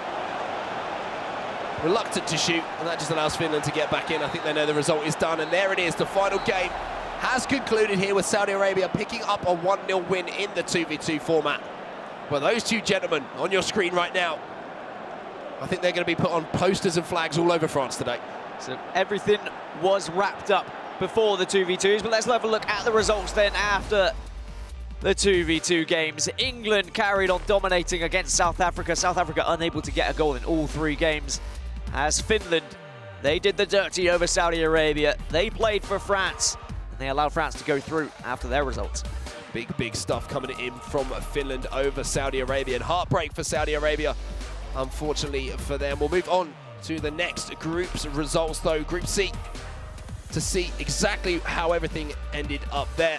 But who impressed you most in that Finland game? Because it was the second game, the Royal. I mean, he struggled, didn't he? I mean, Snip Guy, that was fantastic to make sure that he came back in that last minute. And that Gareth Bale free kick, I'm sure we're going to see 100,000 times moving forward. I mean, Snip Guy showed absolutely everything in that game. If he's not back again for Finland in the potential, if there were another eNations Cup, I mean, I would be so excited to see what he has to offer. But this was what Group C had to offer. Germany versus Sweden. Sweden and Norway were competing for that fourth spot. And Sweden did pick up a victory 5-1 over Moab and Megabit in that 2v2 game. And Brazil, well, they weren't able to get as many points as England in the end of it, but they still were able to get top of the group with the 2 victories against Norway. Yeah, and Tor and Abinio, they are looking so strong in that 1v1 format. Looking at the groups then, Group A, England, top of the group, 29 points for Tom Lees and Tex. France, though, I mean, that was a roller coaster. 20 points for them. I mean, not only 29 points, but plus 23 for England as well. But look how close Saudi Arabia came in the end. Just 1 point away from France, and they would have gone through on goal difference. But commiserations to Finland and South Africa toward the bottom of the table. But Finland did themselves proud. This is how Group B looks at the moment. Of course, Group B and Group D coming up next. Mexico have to wait and see how USA and Spain get on. But USA and Spain facing up against New Zealand and China, so potential for them both to go through. Yeah, still a lot to be decided in Group B as far as the final standings and qualification spots are concerned. Group C, though, that's where we've just been following. Brazil, top of the pile, 27 points for them. Argentina, we already knew they were qualified. It was the battle of who was going to finish top. And it's Brazil who come out on top, though. 5-time World Cup champions, Brazil. Maybe looking to put a 6th star on that shirt for something else. Denmark in Group D, though, they have to also follow. This is the group, isn't it? They have to have the same situation as France as they watch Russia, Portugal, Netherlands and Australia all fight out for those qualification spots. Well, a couple of people who are watching very nervously as Saudi Arabia took on Finland with their tournament hopes on the line with the French players, and they're down on the floor right now with Anna. Hey guys, I am here with Team France, Maestro and Dax, who were just the biggest fans of Finland I saw in this whole building. How are you guys feeling? You got the chance to sit. You didn't get to play. You had to sit and watch to see if you were going through. What was that like?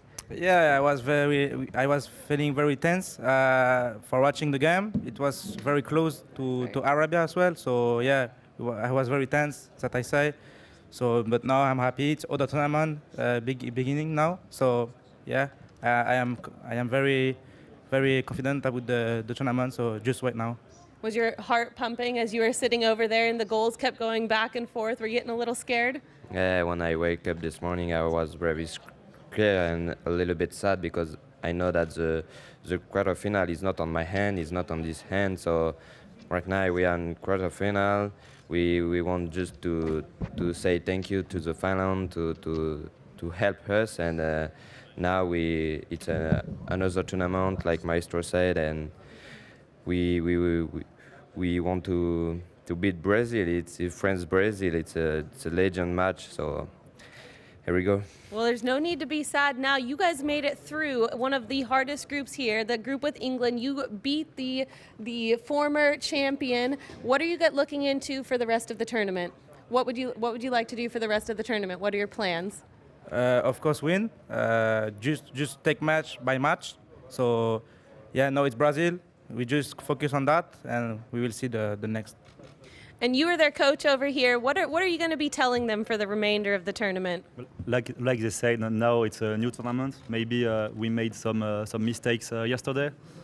Now it's a new day, so just don't do the same mistakes, and we will see how it goes.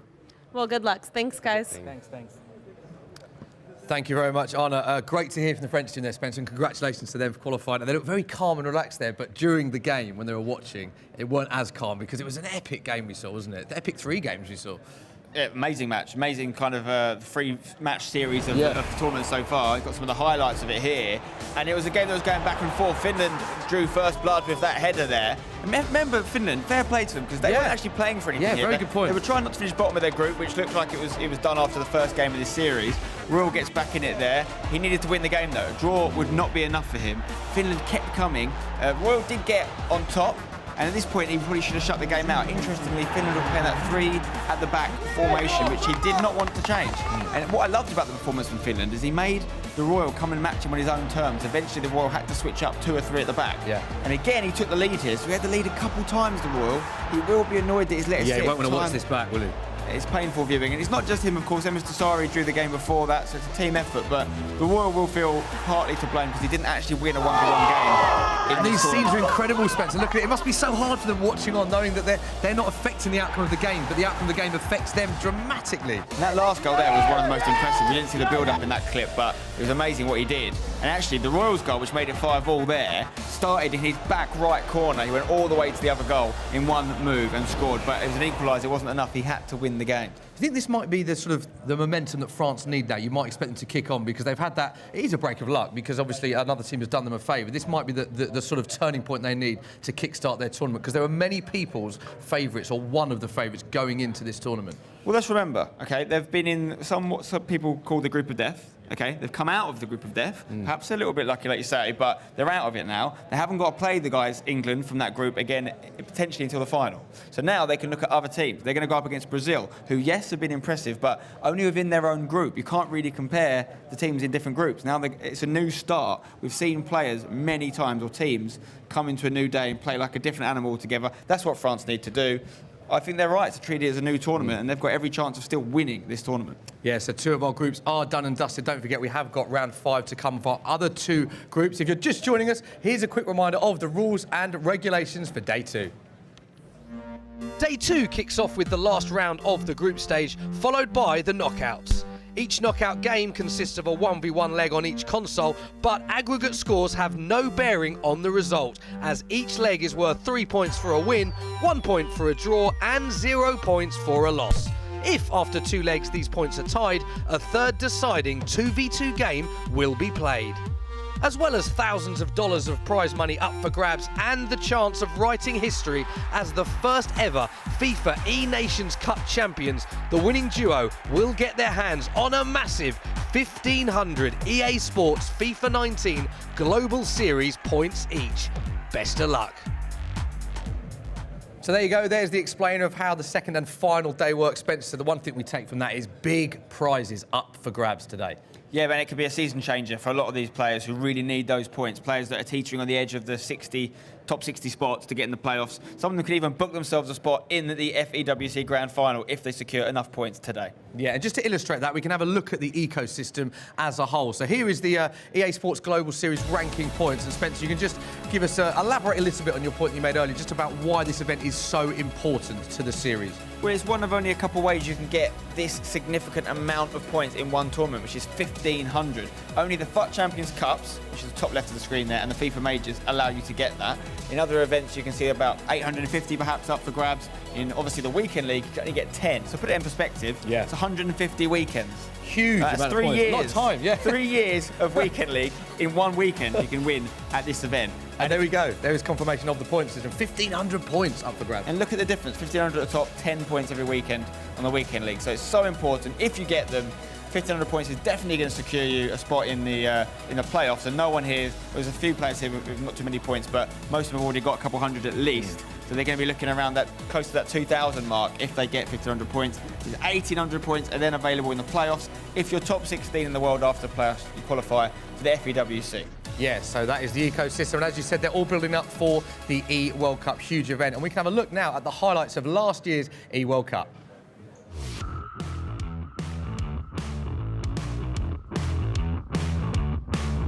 Here we go, ladies and gentlemen. We're going to have a brand new FIFA E-World Champion. No real options going forward. Oh, that's a dangerous ball, though. No offside. Ronaldo was still in his own half. It's a 1v1 with the keeper. De Gea's come out, and he's got it.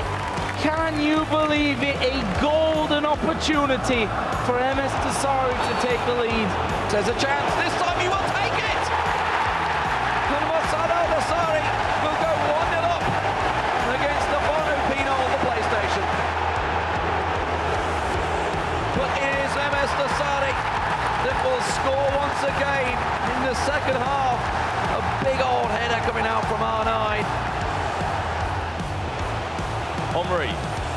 Cristiano Ronaldo on the bench. chance. Omri again. That's 3-0. And MS Tassari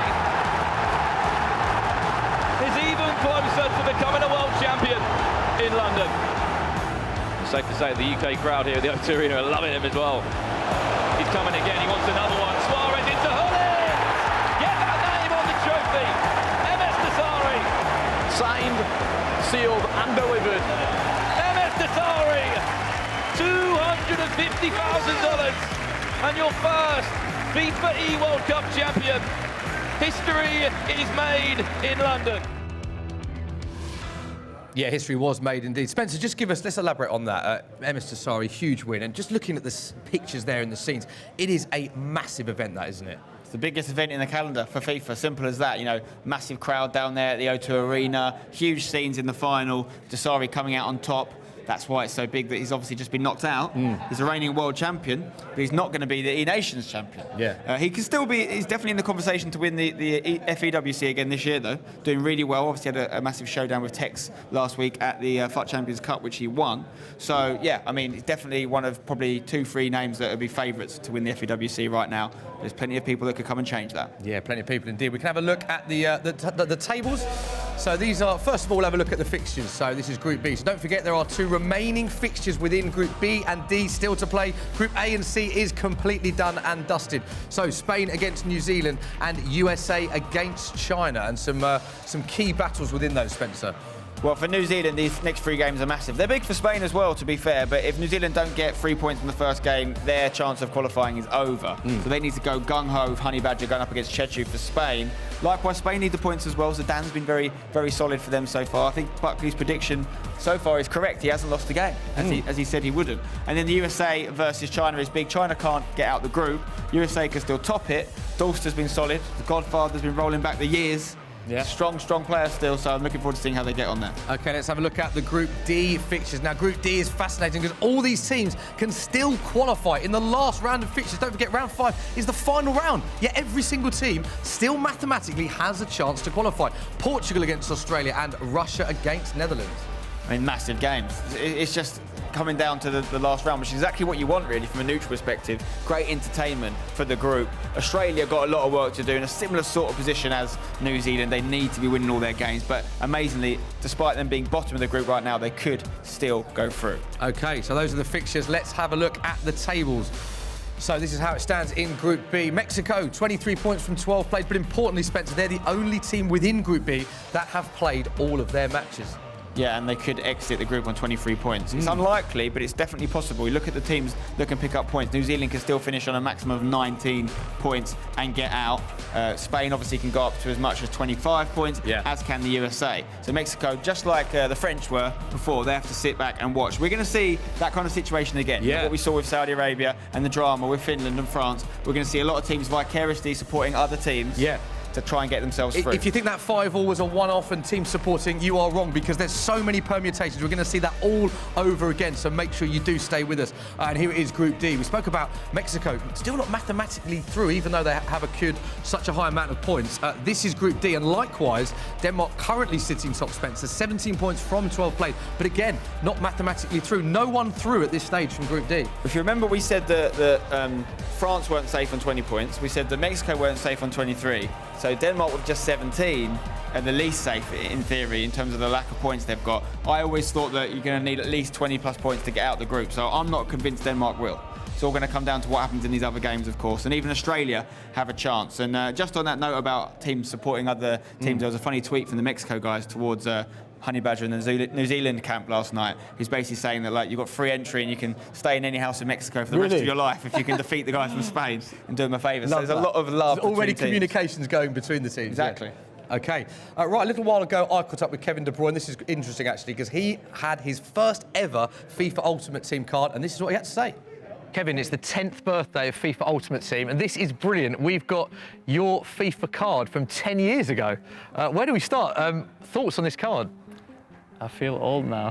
10 years. Does this bring back a lot of memories? This was when you were at Genk, of course. Yeah, that's my first professional team, you know. Yeah, at the time you feel happy to be in FIFA because you just want to be a professional player. And then the first time you see yourself in like a game of FIFA, yeah, is a little bit weird, but yeah, obviously now I think like it goes so quick, you know. I'm turning 28. That's still okay in football, but I've done 10 years in football, 11 years almost professional. So you'd have been about 17? 17. When this was taken. 17. We've seen your current card now, which is incredible, obviously. Joint highest in the Premier League. So what do you make of the stats here from 10 years ago? Bearing in mind you were only 17 at the time. I think it's all right, you know. I think when the first cards come out of any football play, they don't really know who the players are. So, you know, see, like the pace they give me the best at the time, where the passing is really low. I was just going to say that passing. Kevin De Bruyne, it can't be 56. what have you got to say about that? Surely that's not right. Yeah, that's not right. But I think you can understand, you know, they don't really take notice. I think at the time you're just happy to be in it. And, you know, it's a memory. Yeah, pace 67, shooting 60 as well. Again, quite good stats though for when you're a young player, really. Yeah, you know, obviously I played in a team who did okay in Belgium, but obviously I never played at the time, so I started to get a little bit of playing time. So I was just new to it, so it's just a little bit pick of guessing, I think, for the people that give you the rating. Yeah, and look at the photo. When I look back at photos of me when I'm 17, they're horrific with my haircut and everything. You look all right there, 17. Are you happy with that photo? You're not I'm happy? all right. Too much spots, but every 17-year-old have that. We all had that at 17. Nah, it's okay. I've not changed too much, to be fair. Not changed too much, but since you went from Bruyne to De Bruyne, you've become the top-rated player in the Premier League. Yeah, I know. That changes. So you're happy overall? Yeah, it's okay. For the first one, it's all right. He's happy. There we go. Yeah, great to speak to Kevin De Bruyne there. He was very happy, and of course his recent cards are a lot stronger. Fantastic player. But let's have a little wander around the studio, because we haven't shown you the studios in its entirety. We are in London, England, of course, first ever eNations Cup. And as we can see, these are the individual booths. So there's 10 of them in total. Fantastic setting that we've got here in London. Here we go. This is booth 4, and of course we've got booth 5. And over to our right, we've got the lovely commentators. There they are, Brandon Smith and Richard Buckley, the commentary area. And as you can see in the centre, we have the presenting area. So fantastic space that we have here in London, England for the first ever eNations Cup. And Spencer can tell us a bit more. Yeah, I'm just with the boys on the desk here. I just want a quick our own Kevin De Bruyne, you could say. Brandon Smith. Good shout. Yeah, How have you been enjoying the tournament so far? It's been amazing. It's been an amazing tournament, hasn't it? We've seen so many upsets. We saw Finland pretty much save France, send France through to the knockout stages, and now I'm looking forward to seeing this Group D that is so tight. Yeah, A and C were pretty much, you'd say, wrapped up-ish coming into this morning. B and D are so open. I don't know if you can see this. This is air. This is where B and D are. They're in the air. You don't know where it's going, Spencer. I don't know where you're going half the time. On that note, enjoy the game. I'm going to have a little walk around here, see what else we've got. We've got the guys from Portugal here. Lots of things still to do to get their spot in the next round. We've got some just other guys chitting around there. I'm not sure who they're sitting in for. We've got Australia here. Let's have a quick chat with Marcus Gomes. How you feeling? Yeah, pretty good. I mean, we have to win all 3 to go through, so it's time to clutch up. We had some unlucky games yesterday, but hopefully luck's on our side today. Marco, do you believe you can get all 3 wins from 3? Definitely, we can do it. Deserve a bit of luck. Hope we'll get it done. Okay, I almost fell over the set there. Let's have a look. This is where, obviously, we'll have Denmark sitting. I think maybe they're sitting out the first game. We're just getting ready. Finally, we've got the Dutch boys, Danny and Bob. Can I have a word from you, Bob? Can you come over? What are you thinking? What do you need to do today? We have 3 games left against Russia. We need to win all 3 to advance, or we need to get lucky and Portugal need to not win every game. You don't want to leave it to luck, boys. You don't want to leave it to luck. We've got probably the 2 loudest teams as well. We've got the Dutch, who like to make some noise. The Russians, you must have heard, they were making some noise yesterday. Is this going to be the match of the decibels? Who's going to win? I think we are definitely the loudest. Okay, well, we'll find out, won't we, who makes the most noise. We're going to go back to Adam now as the games soon get underway. Yeah, thanks very much, Spencer. Yeah, very interesting point. We expect that these teams to be very loud indeed. Don't forget Group B and D. It's the final round of fixtures, round 5 for Group B and D, and then it will be the knockout. So we're expecting loads of goals, loads of atmosphere, and more drama. Let's head over to our casters for the next round, Brandon Smith and Richard Buckley. Yes, Adam, thank you very much, and we cannot wait to get day 2 underway here at the FIFA eNations Cup. If there's anything like we've seen from Group A and Group C, please, we want to see it in Group D and Group B as well. So much drama this morning with Finland pretty much knocking out Saudi Arabia, sending France through. You saw the reaction from Maestro. He weren't even playing, and he was giving a bigger reaction than the Finnish boys were. He was doing Mbappe celebrations when Finland were scoring goals, and the amount of celebrations it was crazy. But as we said, we have got Group B and we have got Group D to come up. So let's have a look at some of those tables and how the day is going to plan out. Before we do that, we'll have a look at who's qualified. We've only got 4 teams qualified. We've still got to find 4 more, haven't we, Richard? Yeah, so that was Group A this morning. England and France go through. Look at that goal difference from England, can we just say as well. Plus 23 goal difference for England. Let's have a look at Group C. These groups are already finalised, so it was the South American boys, Brazil and Argentina, going through. Quite a convincing, you'd say as well, performance from those two, 27, 25 points respectively. So if you do a little bit of maths, that means Argentina will play England in the quarterfinals and Brazil, France. So you got some fantastic quarters to look forward to coming up very shortly. But Group B still up for grabs, Brandon. It is indeed. That will be one of the groups we will be looking at over the next matchup, the last round of fixtures as well. And the crazy story is, Richard, Mexico, they finished their games, they got 23 points, and they still might not get through. Yeah, given how this group is looking, the USA need 9 points to go through from their game. Spain need 9 points. If it goes now to goal difference, Mexico's got a +7 swing on USA, a +8 swing on Spain. As it stands, Mexico very, very much odds-on favourites to go through in that group, whether in first or second. But if we get 2 clean sweeps from the United States and from Spain, Mexico go out with 23 points. Let's look at Group D, because this group is so much in the air. There's so many different permutations that could happen in this group. Denmark have finished their games, 17 points. As Spencer was saying, that's not a good total to finish your day on. It's not a great showing, is it? You know, Spencer said, we've said, you need more than 20 points, really, to send yourself through. When you've got Russia and Portugal both breathing out your neck on 13 points apiece. Australia can still go through if they clean sweep their matches and get 9 points out of 9. They might even nip in second place. So this Group D, we're going to try and get you the as-it-stands tables, every single goal that goes in, how that affects those groups in this final round of fixtures. It's really been testing our mathematics as well, because it's always going to be changing this Group D. Denmark will be sitting back. They'll be praying that they have done enough to send themselves through, but 17 points they probably would have done with an extra win or 2 there. Let's have a look at some of these upcoming fixtures, obviously from Group B. Spain against New Zealand. We didn't even say New Zealand. They could maybe, you know, if the luck is there, they win all 3 games and they perform well, they can get 19 points and still push up. Yeah, they need 3 games to go their way. I think they need China to take points away from the United States, so you can see the fixtures that will be coming up in round 5. Let's look at Group D, who is matching up against each other in that group where everything's still to play for. You've got Portugal and Australia taking on against each other. Rastarata versus Marco, Tuga versus Marcus Gomes, and then what a loud, boisterous game that's going to be. Russia versus Netherlands, Ufen Enoch versus Bob, Klenov versus Danny. Amazing game indeed. Yeah, Spencer say the battle of the decibels, who can be the loudest, and what a game that will plan to be. And it's been the story of this competition, how a lot of nations are coming and underperformed from how you look at how they play, and it's because of the format. The format changed, the 2v2, all these small details are affecting nations at this tournament. There's been surprise packages as well. Let's not forget about Mexico. No one expected Mexico to go through that group. No one expected Russia to be performing as well as they are.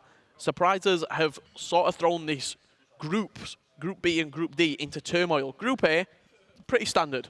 You expected Saudi Arabia, France and England to be battling for it. What are they battling for? That is the question. There's prize money and Global Series ranking points up for grabs. You see the prize money on your screen, $100,000 in total. The winner, the winning nation, will be taking home $40,000 of that 100K prize pool. It's not bad at all, is it? 20,000 for being the runners-up as well. This is between the team as well, so they'll split this prize money. And what is everybody playing for? Yes, the prize money is great. Yes, playing for your nation is, you know, a huge moment, a huge proud moment, but you're playing for Global Series ranking points. That tally up the top, 1,500 could be enough to send some players through to the grand final. But without further ado, we're going to be jumping into this game in particular, Netherlands against Russia.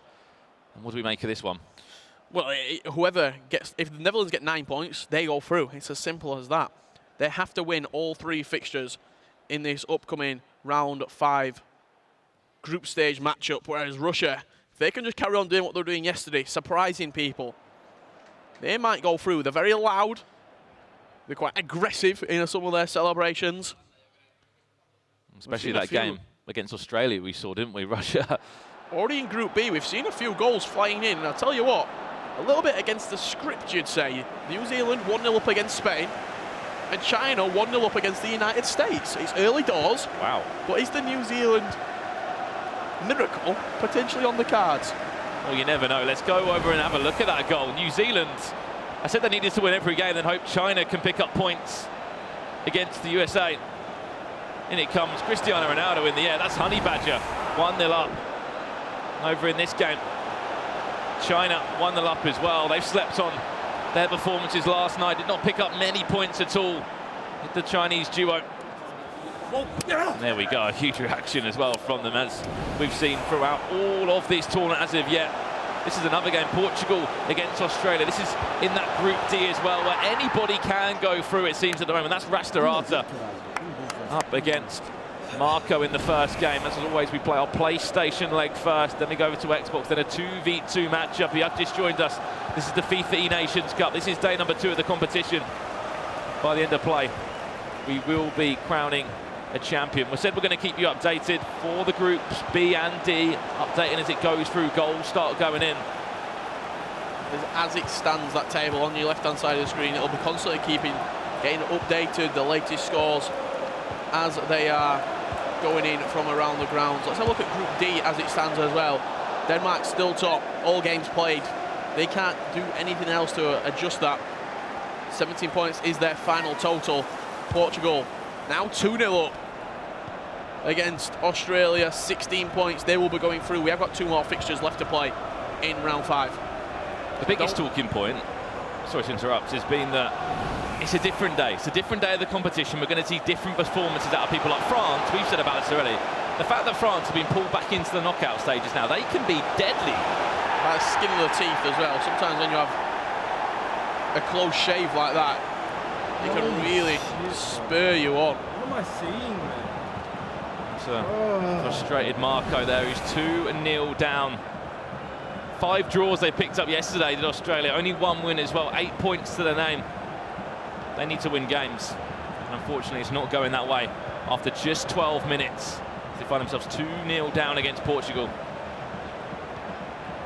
Back to this game. Currently 0-0. Dutch duo of Bob and Danny. How would you assess their performance so far? I feel like 2v2, they've been disappointing. Yeah, especially when they've played a lot of 2v2 in the past as well. That's an opening goal for Russia. A back post cross. And we're talking about the Netherlands. Bob, back against the wall performance again. They need 9 points to send them through. You see the passion as well. New Fennock jumped up to celebrate, and I think he was like, right, let's just calm down a minute. This is a long, there's a lot of FIFA left. 3 games in front of us. Took a huge sip of a drink, and now he's back underway. 1-0 up. Did get us that first goal from this group that has been on stream. New Zealand, Spain, that's still 1-0 to New Zealand. But as we're talking about Bob and Danny, Danny's been perfect, really. Bob's drawn quite a few games, but for a player that this is his first real international first event of the year, he's done well. It's that 2v2 that's let him down, as you said. We saw that game yesterday, didn't we? When there was like 3 mistakes and they went out and lost in the 2v2 game. It was just simply not good enough in the 2v2 aspect. Some nations can get away with it if you can win your individual matches, your PlayStation, your Xbox game. It doesn't really matter. Some teams hang on to that 2v2 element. And that's what can pull them through in the end, that 3-point swing, that 2-point swing to get into the top 2. That can be the difference. We've had a goal back in Group D, and it's come from Australia. Luka Modric just on the edge of the box here. Neymar out to Ronaldo on the finesse, and as we've just talked about that goal, Spain have equalised in the 32nd minute, 1-1 against New Zealand now. If you don't know the story, all you need to know is that Group B and Group D, we still have not got any qualified teams as of yet out of those groups.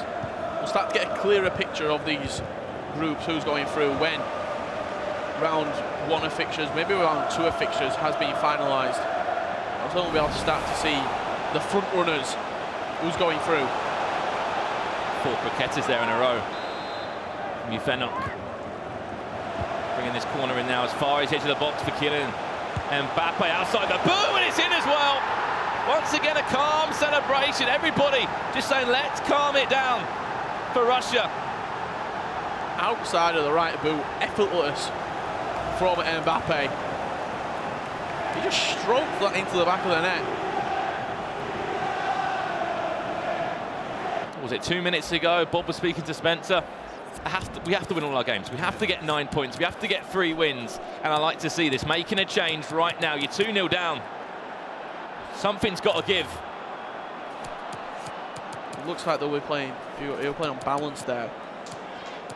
Netherlands. It was in a 4-4-2. Second variation. Similar formation to what Desari used to play a little bit last year. This is a goal in the United States versus China game. A huge slice of luck there. Goalkeeper went down and Dulster just capitalised on that opportunity. But I don't think the lead lasted a long time at all, because China bounced straight back in that game. What a story that was. They equalised a second ago for Dulster, and then China back in front again with another goal there. That's their player Jiang there. 2-1 up. They picked up 1 win yesterday, and that was in a 2v2 game against Spain. At the end of the day, they got a draw as well. Other than that, unfortunately, suffered quite a few defeats. Spain against New Zealand now, where Spain have had a breakthrough. This is Chechu, the Spanish representative, in the form of his life at the moment. He even took the time to take his headset off and just review that goal for him. So Group B, as it stands right now, Mexico and Spain going through. Spain got 2 more games left to play alongside the United States. Mexico was a crazy one, because after 6 games, they won every game. They had 18 points. And 6 more games after that, and they only picked up 5 points off the post from Bob. Huge chance for Mbappe to get a goal before the first half interval.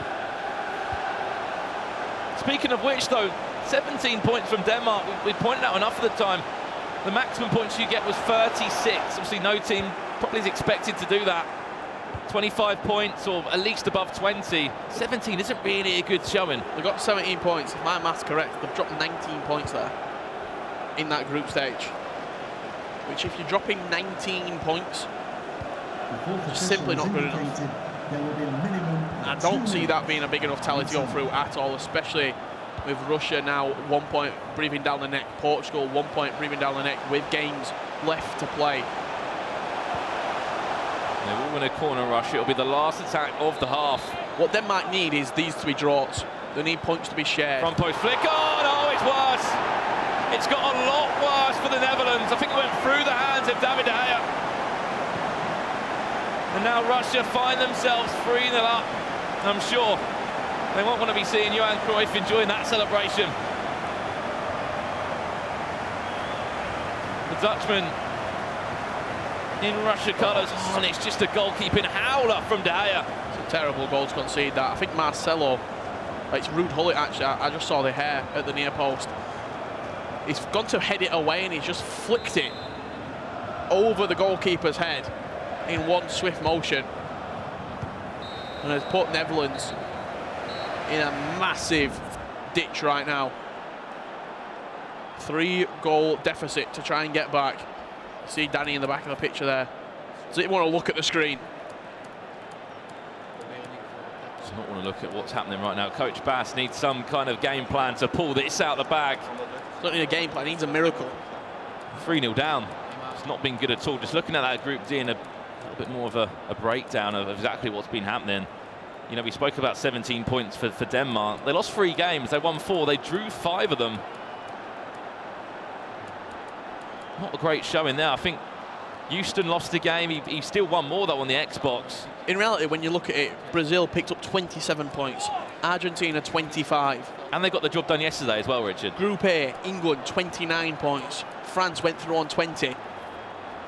You can't be expecting to go through with 17, 18, 19 points. It's just not good enough. When in Group C, 27 and 25 points took you through. We must point out as well that over 12 games, England only conceded 11 goals, scoring 34. Incredible goal difference for them, guys. Only lost 1 game as well, and that was Tom versus Desari, I believe.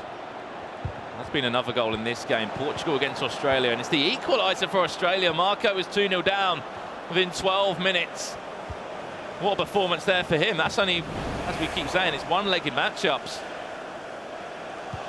Let's have a look how that's changed the table in Group D. That'll be Australia getting another draw if it stays as that, but their 6th draw of the competition. And the movement in the table, it puts Portugal into 3rd on 14 points with a little bit of a gap in between Portugal and Russia now. 2-point differential. Netherlands, they need a goal. You said it perfectly, Richard. They need a miracle. You can see Bob, he's getting a little bit frustrated there. This is not how he would have wanted to start the day at all. Meno Yefenok, though, a Russian player, been around the scene for a long time.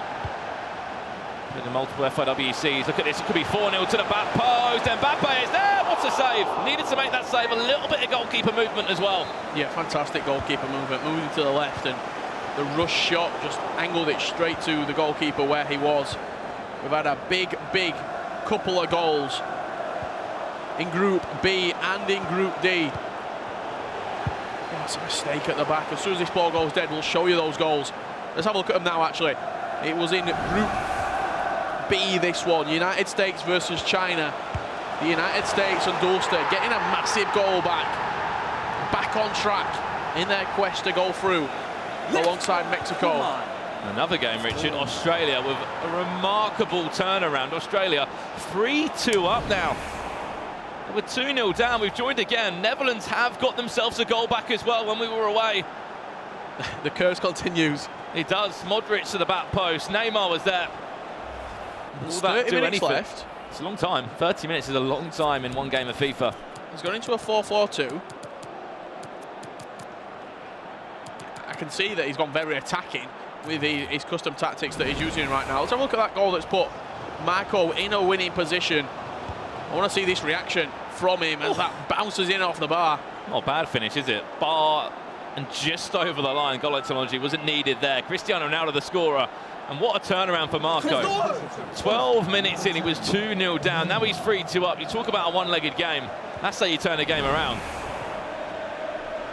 They need wins, they need points. Everybody in that group needs wins under their belt to try and shape it, because we have no idea how it's looking, of how it's always changing around. China 3-2 up as well. What is going on over there?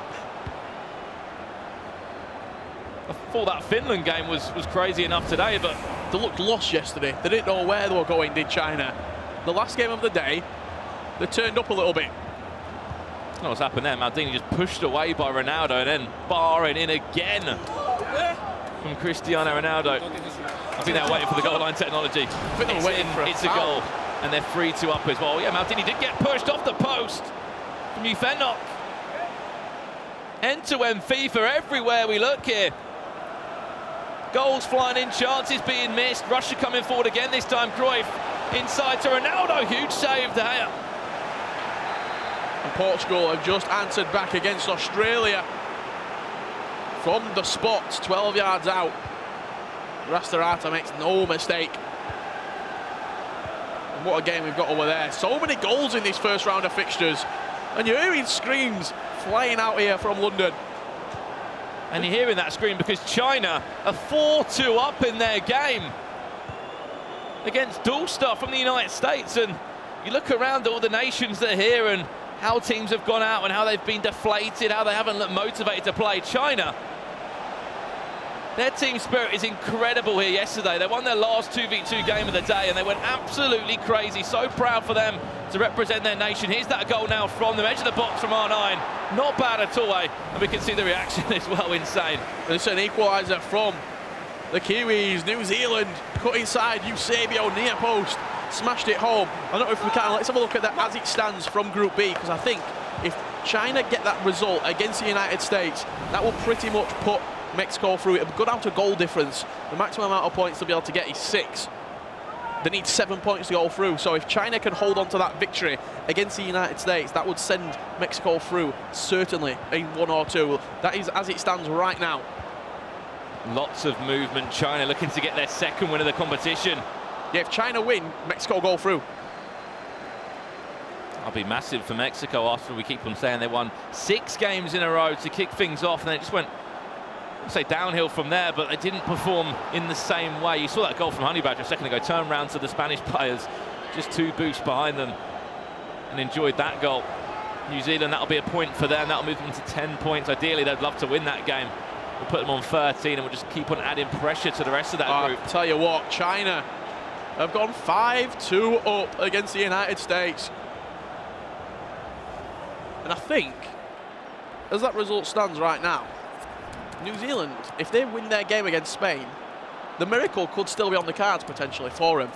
If they can get that goal, it will move them up to 13 points in that group. It will keep moving things around into this game. We'll be back for Netherlands, Russia in a second. But this is China, and they are cruising in round 5. Now, it took them a little bit of a while to get going, but now they're 5-2 up. A little dink into Eusebio. He was not missing from there. And that prime icon moment putting China 5 goals to 2 up. This game, though. Logistics to every group.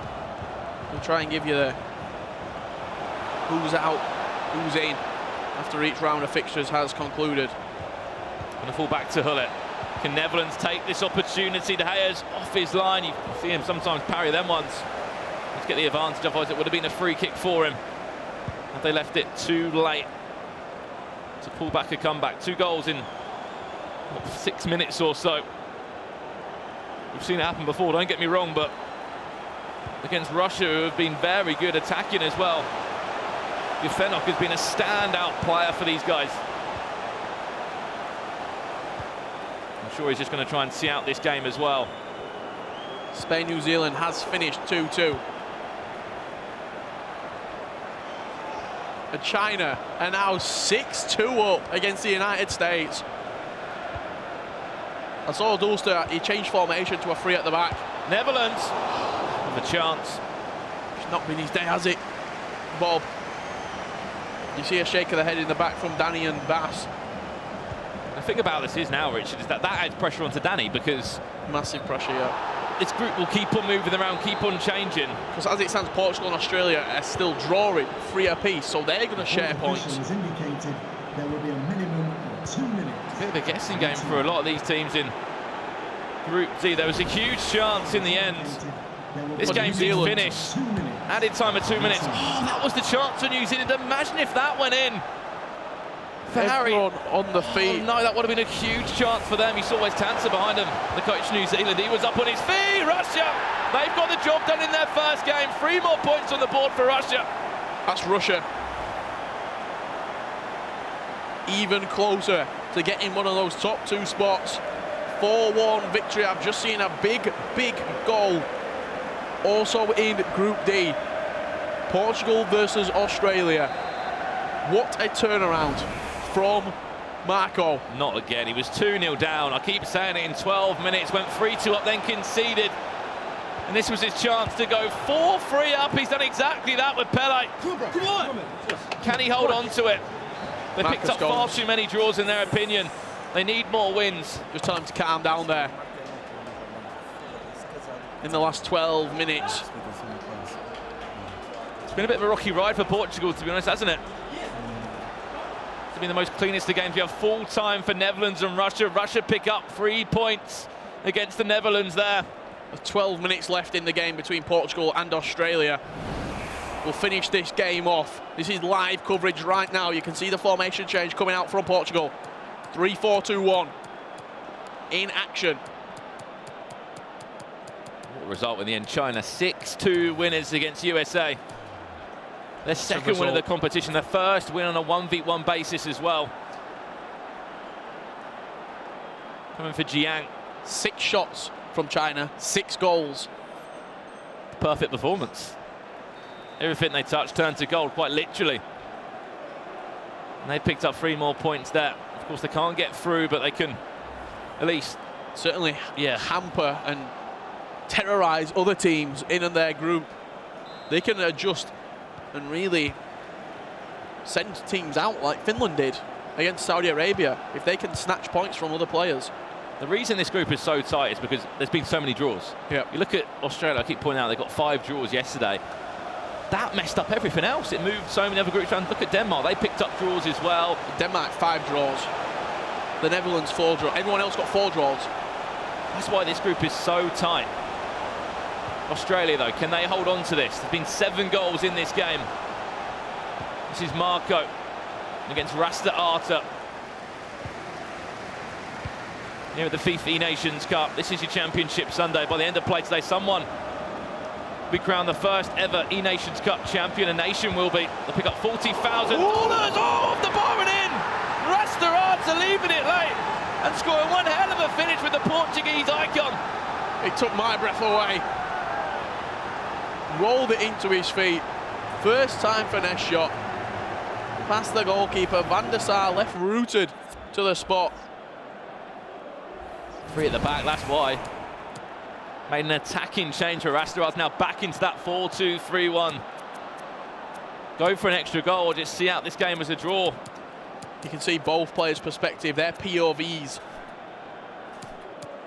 Portugal on the left, what's he doing with his formation? Gone back into a 4-2-3-1. Back to a more standard formation from the 3 at the back. Australia on the other hand. He's got a couple of subs left. Has Marco. Looks like Pele joining the fray. Messi also introduced. Team of the Year Messi, that is 99 Messi. Can he be a match winner for the Aussies? I think the one thing that I've taken from this competition, and we are in day 2. We came into today with only 2 teams qualified, Richard, out of 8. You would normally not get to this stage. That just explains how tight and how unpredictable this competition's been. People ask for predictions of us and favourites to go and do well. Half the teams who said they're going to do well, they haven't played well. Yeah. People back in Germany.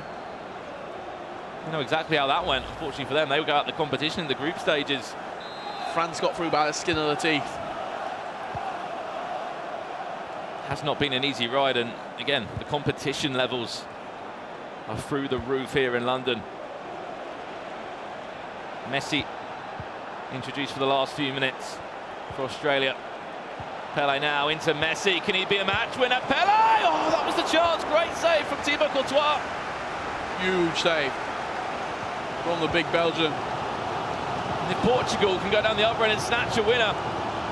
Pouring that away as Pele struck towards goal. Look at that run down the line if he decides to play it. He has played it. He's just offside. It's a chance wasted, but added time of 3 minutes. There will be time to go forward for Australia. And if he scores now, I'm sure we'll see one hell of a reaction from both Marcus and Marco. They need wins. Cannot really afford to draw any more games. Be their 6th draw so far in the competition. Needs to get the ball forward. Let's go away with that one.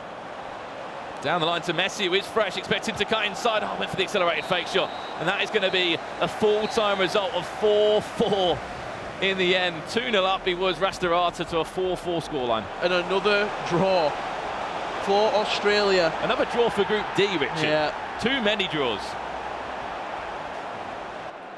There's been nothing to separate half of these teams. And Marco now Marcus and Arta. Gomes has got a job to do to go and win this next game. The pressure just mounts on that player that's playing next. Time to get himself in the mood for it, because he needs to step up and have an amazing performance in his next game. Let's have a look at some of these results then from Group B. The other group that we are looking at, Spain against New Zealand, a 2-2 result there, Honey Badger and Chechu. And then USA losing 6-2 against China. That's their second win of the competition. Yeah, huge shock there, result. China against the United States. Over into Group D. It was Russia, rampant Russia, with a big win over the Netherlands, which sends them even closer to going through in Group D, and a 4-4 point apiece for Rasta Arta and Marco. Marcus Gomes versus Tuga coming up very, very shortly indeed, alongside Klenov versus Danny. This is the groups as they stand right now with 2 fixtures remaining.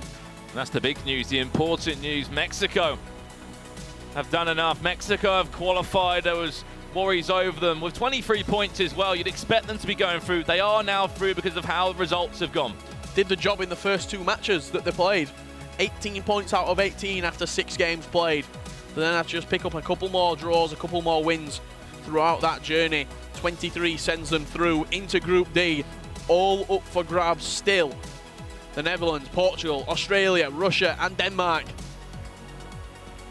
All vying for those spots to go through. It's Netherlands versus Russia. Portugal versus Australia.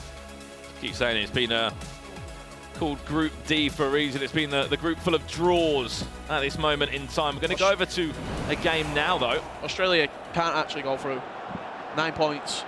They win 2 games, that it goes up to 15. So you can rule them out. They will not be progressing into the last 8. Well, if you can't get through, what you're playing for is the Global Series ranking points. If you finish bottom of your group, Castella getting us underway. You take 150 Global Series ranking points. If you finish 3rd or 4th, it's then 275 Global Series ranking points. You see the games are underway. Let's jump over to Russia versus Netherlands. First game, convincing victory for Russia. Seems as though we've got a little bit of a controller issue here in this matchup. Could be a kit clash, actually. I think one red and orange potentially on the cards for that game. Spain versus New Zealand is underway as well. 25 minutes gone in that game.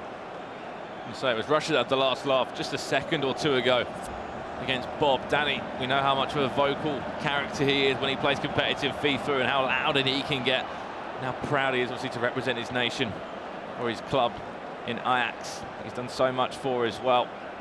The game will be getting underway very shortly. Netherlands against Russia. How that group looks in Group D. What they need to do at the moment, Netherlands on 10 points. If they can win both their games, they'll go up to 6. But results for Portugal have to go pretty much another way. Australia have to win both of those games. They have to. It's as simple as that, or at least draw against them, and it will go down to goal difference. In the end, there are goals going in now around the game. Spain 1-0 up against New Zealand. We're back at this game just for the moment, and then we'll go back over to Netherlands against Russia. There's been a big goal in the Spain-New Zealand game, and it's gone to the Spanish. Neymar out wide, dink to the back post, R9 Ronaldo, leaping header. You've been backing him, haven't you, Zidane? You've been saying, watch out for him, he will not lose a 1v1 game. He's backing up again in day number 2 of the competition. He's 1-0 up, and look at that huge Vamos celebration from him as well. It's not the ideal start for Dalstar. 6-2 defeat to Jiang, the Chinese representative. Now Giuseppe Castella to step up against their other representative in China, in Ma, who has not unfortunately registered a win in a 1v1 game yet. So we're just having a little look at and that's 2-0 for Spain. I heard the shout to my right-hand side. Just have a look at the table right now. If Russia win that next game against the Netherlands, that will put them to 19 points with 1 game remaining. If results go their way... Back to goal, and it will be Gastella that does get us underway. R9 scoring that goal. And before we just talk about that group, he's going to have a look at that Spanish goal, the second one coming from Zidane. An incredible 1v1 player, incredible Spanish player at the moment. So much success back in his own country with Virtual La Liga. And another huge celebration as well. Puts them 2-0 up. But back to your point, after we get through all of the goals, USA have actually finally had a breakthrough. Neymar back to R9. This is for Gastella. Yeah, near post. He had a free kick a little bit earlier in the game as well, which just went past the post. He turned around to Dulster and said, how has that not got in? That free kick. Finally, the goals are out of the way. Back to the group, Richard, as you were saying. Denmark, 17 points. If Russia win their game, they'll go to 19. If results go their way, that's them through. With only 1 game left to play. In Group D, they'll go to 19. And if Portugal win both their games, they'll jump up to 20 points, so they could knock Denmark out of the place. That would mean that Portugal would go top, depending on how the next 2 games for Russia go. If Russia, of course, win both their games, they will be top of the pile. 22 points for them. They need, what Denmark need is Australia to get points taken away from Portugal. Then on the top of that one, Netherlands need. If Netherlands get 6 points from the last 2 games, it'll go down to goal difference, which is inferior to Russia. A 10-goal swing needed. Yeah. And they're playing against Russia, so they can try and alter that. This is this Group D now as it stands. By far the most competitive and tight group at this moment in time. Denmark have played all of their matchups. We have got a 2v2 game to come after this one, and then the group stages are done, the group play is done. We'll move through to our final 8 teams in the quarterfinals. That is Group B as it stands right now. Spain and Mexico going through. Mexico are qualified. Let me just add that. So Mexico are through. No one's catching Mexico. They're through first or second, whatever it may be. Going down to goal difference. It's between Spain and USA for that second spot. And what a team they were yesterday. Mexico, 6 games played, 6 wins to kick them off. And after that, after the following 6 games, only picked up 5 points across their matchups. They lost quite a few games, but the duo of Beto Avila and Villamor will be over the moon that they are through. They have qualified. They'll be in action in the quarterfinals. Can they keep their top spot though? Last attack of the game, or this half I should say, for China. Superb defending from Giuseppe Gastella, and he should be into the interval for 1-0 lead. And he is indeed. Just looking around the grounds, it seems as though half-time among a number of the games. New Zealand making changes right now. You see the stats at the interval. 56% possession from Gastella in a 4-1-2-1-2 narrow. Mbappe playing as a right centre mid. He's got the physicality, he's got the pace to be able to play that position. Something that's not really seen outside of the United States. I know Alan Avi is a big 4-1-2-1-2 narrow fan himself. He tried implementing that at a number of events that he was making. Just didn't work for him. It's a fast play style. That's why it works online. That's why it works at home, the 4-1-2-1-2. At events where players can say it just feels a bit slower, it can't really work as well. That's why a 4-2-3-1 will work slightly more. You've got those 2 CDMs there compared to the one that a 4-1-2-1-2 would offer you. Personal preference though, China. First shot of the half for them, it's on target. To make Thibaut Courtois work well, get down to his right-hand side. I think it's just been a very controversial decision as well. Spain against New Zealand might just be a free kick. To wave away, but he looked very close to the box. I'm going to go over to that original game that was a 4-4 thriller on PlayStation between Rasta Arta and, of course, Marco. Now it's Marcus Gomes up against Tuga. They can't go through Australia. They simply cannot go through. So they're playing to just kind of disrupt the rest of the group. Danny Hackerberg doing what he does best. 1-0 up against Russia inside the opening 9 minutes. Another game taking place in Group D, which could change the fortunes of a number of different teams in Group D. Nations need Australia to go and win games. Yep, the United States doubling their lead also against China. Denmark need Australia to go and win. Netherlands need Australia to go and win. Australia need to disrupt this Portuguese team. 2 draws can do that, 2 wins could do it as well. Modric. I think even a win and a draw, potentially.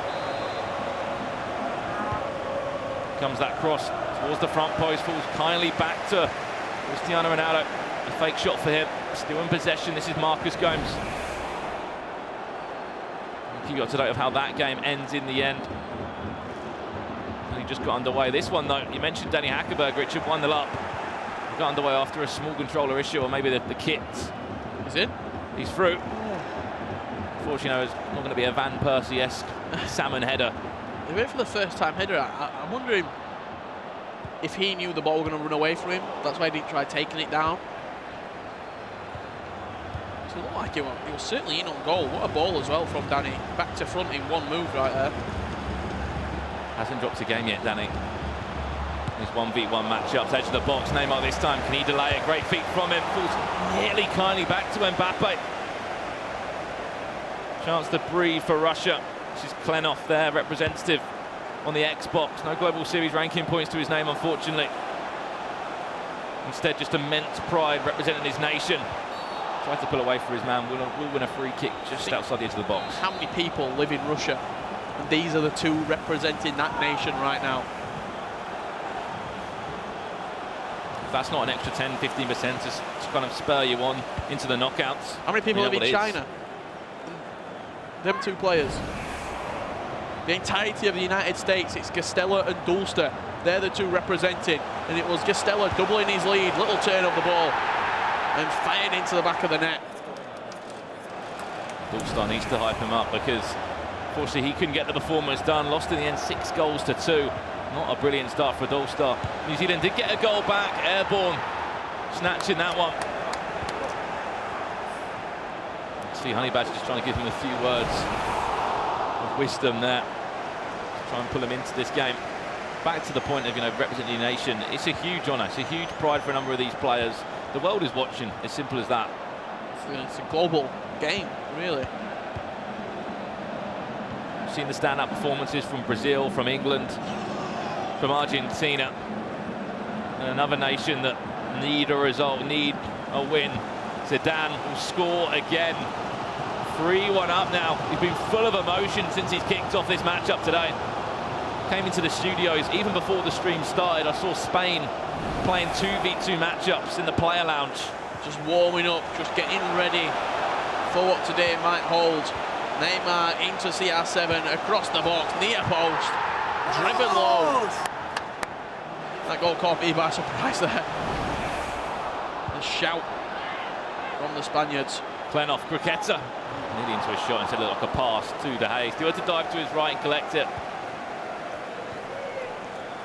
We've seen Danny start the season really well this year on FIFA 19. The few patches have kind of forced him to make a few changes in the way he was trying to play. 100%, he's had to adjust his game style and how he goes about attacking, especially in the final third. Still looks strong, still looks good. Does Ajax Danny. Neymar, scoop turns away from his man. This is Danny Hackerberg on the attack. Tries to get the original shot away with Neymar. Falls as far as Ronaldo. He falls as well, kindly to R9. Didn't really know anything about it, just the ball fizzled against him. Just looking around the grounds, 3-1 Spain, 2-0 in the States. Netherlands 1-0 up. Portugal, Australia still goalless. 1 match left in groups after this has finalised. It could be for some players a 2v2 matchup to decide the tournament status, if you're going to go through to the knockouts or not. It's full kindly back to Klenov. Snatched to the shot once again. Van Dijk very composed there, happy to take a fake shot. Another goal for Spain, make that 4-4 of the best. the biggest vamos I've heard, maybe in 2019. It's got louder and louder, hasn't it, Richard? Every single goal he scored, Zidane, on the form of his life at the moment, needs to be on the form for his nation as well. Saw it there. Huge punch to the chest of the badge of Spain. I think the more he's becoming more comfortable in this game, the more expression you're seeing from him. You don't want to celebrate when you're only 2-1 up, because that can turn around very quickly and you can have egg on your face. But when you're 4-1 up, you can be a bit more expressive, because you know that game is pretty much coming back to you. That's going to fall kindly back to Neymar. Danny just saying, what is going on there? He saw the original pass with a back heel in the air from Neymar. No reaction this time. Spain have scored again. 5-1. You said it perfectly. The more he's getting into this game, the more comfortable he is looking, and that's shown by the scoreline as well. Defence was in there. Mbappe was through. Like anyone would do, just play it short. Eusebio still nearly missed. And in the end, he did score in the end. 5-1 the score. Looking comfortable, looking confident. Still got a 2v2 game, though. Their downfall yesterday, they lost to China right at the end of the day.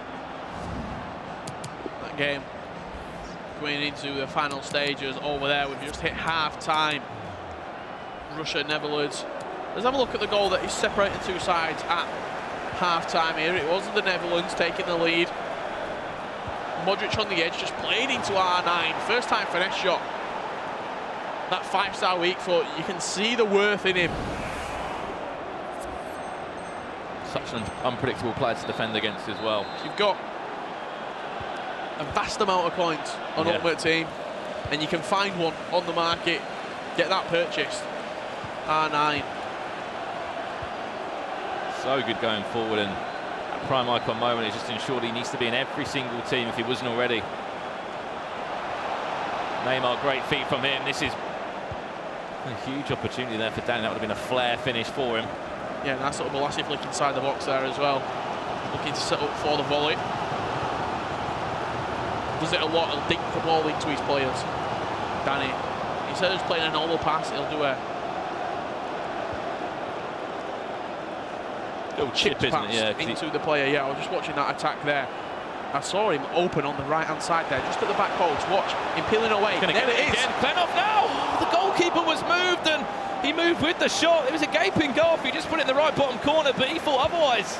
I saw the move building. I saw it transpiring before my eyes. He just peeled away at the back post, and he could have just finessed it past him. Hindsight is a wonderful thing for Klenov. This is Danny now. Still 1-0 up, maximum points. Netherlands can get his 16. Portugal, Australia is still 0-0 at the moment. Here's Danny again. Croqueta into the shot. And stings down today once again. Time Green looking to just rifle those shots in from the edge of the box. Time them right, finesse them. Do whatever you need to do. Yeah. Hit your foot through it and we'll see what happens. Into the last third, nearly. Russia have had chances, Klenov's had chances. They need points to ensure that they can push on through, go over the top of Denmark, try and get that top spot as well. 22 points they can get if they win this game and the next one. That's the big if. Yeah, that's the big word in that sentence right there. If they can get the points. It seems as though in Group D there's been so many draws and so many points shared between teams that 17 points from Denmark, that statement that they put down, is it potentially looking like it could send them through right now? Yeah. So it wasn't a very good statement if that was the case from Denmark. 17 points, they know that they would have happily tried to pick up a few more. As it stands the table, Denmark 17, Russia 16, Portugal 15, Netherlands 13. It's all going to come down to the final matchup in Group D. There's 20 minutes left in Portugal versus Australia.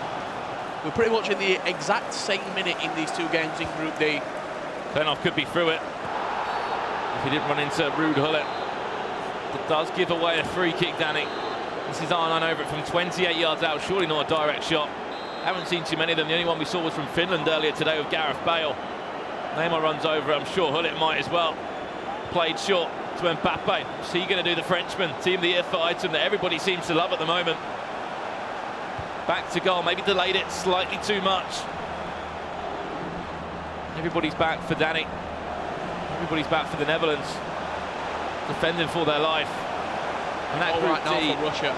the Group D still looks the same because points have been shared, points have been separated inside Klenov. Huge block from Sergio Ramos, throwing his body on the line. Not only for Danny's team right now, but for the entire Netherlands nation. Back to the point about Group T, it's still as tight as it is because Australia-Portugal was a draw first game. They're still drawing in their second game. Russia won the first game. Netherlands are winning this game. They're just sharing points. No one's really running away with anything. That's why the group is still so tight, and that's why Denmark is still sitting top. If they can stay top after the 2v2 game as well, that would be incredible. Oh, I'll tell you what, if all the games just end in draws and they go through 17 points. It's been the group of draws. Yeah, simple as that. What a turnaround that would be for the Danes. Here's Klenov with another corner now. He'll be aiming towards that front post. Instead plays short, goes for a dummy. Heel to heel, everything's out. Step overs. Try and find an inch of room, an inch of space. Ran into Van Dijk. Danny's gonna have to switch it all the way over to his left back. Interchange with Rafael Varane once or twice. We know Danny's got that maturity to his game now. He can see out a matchup if he needs to. 1-0, 2-0, 4-0. Or can he go and get another goal? Ronaldo, someone you normally want in the box. Looking towards the back post, and Mbappe will be in there. Goes all the way over. The 3 or 4 players all looking to nod that in at the back post there. Chance to counter-attack potentially. I'm just watching the Portugal-Australia game at the same time. We're 10 minutes away from a 0-0. Yeah. A 0-0 in that game. You would not normally say that in competitive FIFA. Goalless games. R9 now for Klenov. Could be a huge goal. Goalkeeper movement on point from Danny. You can see Bass in the corner there. He knows how important that was to get that movement to the left. Accurate and on time. Klenov still chipping away. The clock is ticking away as well. Cristiano Ronaldo. Seen this too much. Klenov just facing back towards his own goal. Needs to be slightly more positive in possession. Back to goal. This time Neymar on the edge of the box. Fake shot. Mbappe. Open goal. Huge save again. And the goalkeeper movement is incredible from Danny. He moved him backwards. That is what's important. He moved the goalkeeper backwards and it gave him more room to be able to work with between the sticks, Danny. And if that's something they've been working on, there's a reason that coach is there. He's an analyst of the game. You know the best percentage of everything on the pitch, whether that be a cross, a free kick, a goalkeeper movement. Danny is hanging on. You can see Bob in the background there. With 2 minutes left. A hands-on-head moment. We have not seen the normal reaction from Danny yet. It's been such a tight game, he simply hasn't been able to. Maybe we'll see a little bit of that passion now if he can go forward and score. Another superb block, and Netherlands will get the win, but it will only put them on 13 points. The goalkeeper movement for me won him that game. Superb defensively. Portugal, Australia, there's about 2 minutes left in that game. 88th minute, it's 0-0, it's still 0-0. If there's a winner in that game, you will hear about it. This is the live final stages of this matchup. Tuga wins this game right now for Portugal. Mbappe to Messi, this is Tuga now. He's won it back again. Fallen kindly back to the Argentine, cleared away. I think we're done for this game. It's finished 0-0. Or not. One more attack. No, 0-0 in the end. A 7th draw for Australia. 7 draws. Tuga and Rasta just simply haven't been able to get to the races as well, but regarding the group, it keeps it interesting because Portugal are going to be on 15 points when it's updated. The Netherlands will be on 13 points. Russia will still sit on 16. Denmark will still sit on 17. They're going to need a hell of a lot of goals. Netherlands in that next game. Yeah, it needs to be what? Like an 8-goal swing in their favour to send them through the Netherlands, because it does come down to goal difference. Have to reiterate that fact. Australia are out. If Portugal can get a win in their final game and hope that the Netherlands beat Russia, they will go through. This is as it stands right now with one game remaining. Denmark still top on 17. Russia second on 16. Portugal 15. The Netherlands 13. But you see the goal difference. The Netherlands -6. If even they beat Russia 2-0, 3-0, 4-0, it's not going to be enough. That's the thing. Russia just need to draw or win, or just not to lose by a number of goals, and they'll be through. Portugal, a win for them will add, or even a draw. No, a draw wouldn't do that. Obviously, a draw and somehow Netherlands score quite a few goals against Russia, at least 3, or win by 3-0. There's going to be lots of movement in this group. We're looking forward to this 2v2 matchup. Whilst in Group B, Spain picked up a win, an important win for them. As we know, Mexico already qualified. The real difference is, in Group D, usually when you see two players going against each other and goal difference being the sort of deciding factor, it usually comes down to, for example, the two players playing against different teams. So you've got to beat that team by so many goals. Because they're playing against each other, for every goal that we'll say Portugal score, it takes one away. Every goal that Netherlands score, it takes one away from Russia. So that gap is going to be so tight if the Netherlands win. The Russia, if they just get a point, they go through. Simple as that. And Denmark, they're on the verge of going through still at the moment. They're going to be over the moon. This is our 2v2 game, the first one that has kicked off. USA against China. Giuseppe Castello ensuring he won his last game. They're still in the mix. They've still got a chance of going through as well. In that Group B, China won their last 2v2 game of the day yesterday against Spain. Their first win of the competition came in round 4, and it's going to be 1-0 to USA. They've looked good as well in 2v2. And looking at that group in front of me of Group B, we know that Mexico have done enough. If Spain win, they go through. It's as simple as that. If Spain beat New Zealand, they'll go to 23 points. The United States need to hope that New Zealand can take points away from Spain. It's in Spain's hands right now to go through in Group B. And if Spain win and score a few goals as well, they'll go top. Yep. Whether that will help them in the seeding process of the quarterfinals, it would just mean that they'll be playing second in Group D, which at the moment could be anyone. Could be Denmark, could be Portugal, could be Russia, could be Netherlands. It really could. Australia now just in there to try and mix things up. And let's go and have a look at that game. Group B. New Zealand can take anything away from Spain in this game, and the United States win, they will go through. If Spain win, Spain go through. That is the hard fact that you need to remember. So the accelerated facial there from Mbappe. Van Dijk in the way, and was deemed as a foul and a yellow card for the Dutchman. This comes in, this set piece, needed to be punched away by the goalkeeper. This is exactly what happened for Spain. Saw a huge performance from Zidane just a few minutes ago. The passion really set him up for this game. If he doesn't win that game, they're probably not going through. It's as simple as that. I said as well earlier that I saw Spain practicing 2v2 maybe about an hour and a half ago, 2 hours ago in the Players' Lounge. Something that they clearly want to improve upon. They need to improve upon. This is part of the format. I'm sure the Club World Cup, we're seeing it now, the eNations Cup. It's a huge 3 points. It's great winning your individual matchups, but in a situation like this where you need to win your last game, the 2v2 is everything. You need to work well as a team. You need to find out who's doing these clear roles in the team, who's defending, who's moving the goalkeeper. If you even want to move the goalkeeper, but I'm sure 90% of the teams will do that. United States now 2-0 up against China. They're doing their bit to try and send them through in that group, but they need a big helping hand from New Zealand. Let's have a look at the goal from the USA that did extend their lead 2-2. It was a finesse shot on the edge of the box from Neymar. A bad finish as well, just laid it down from his knee, finessed it in, caressed it into the top corner, and nearly did Spain as well.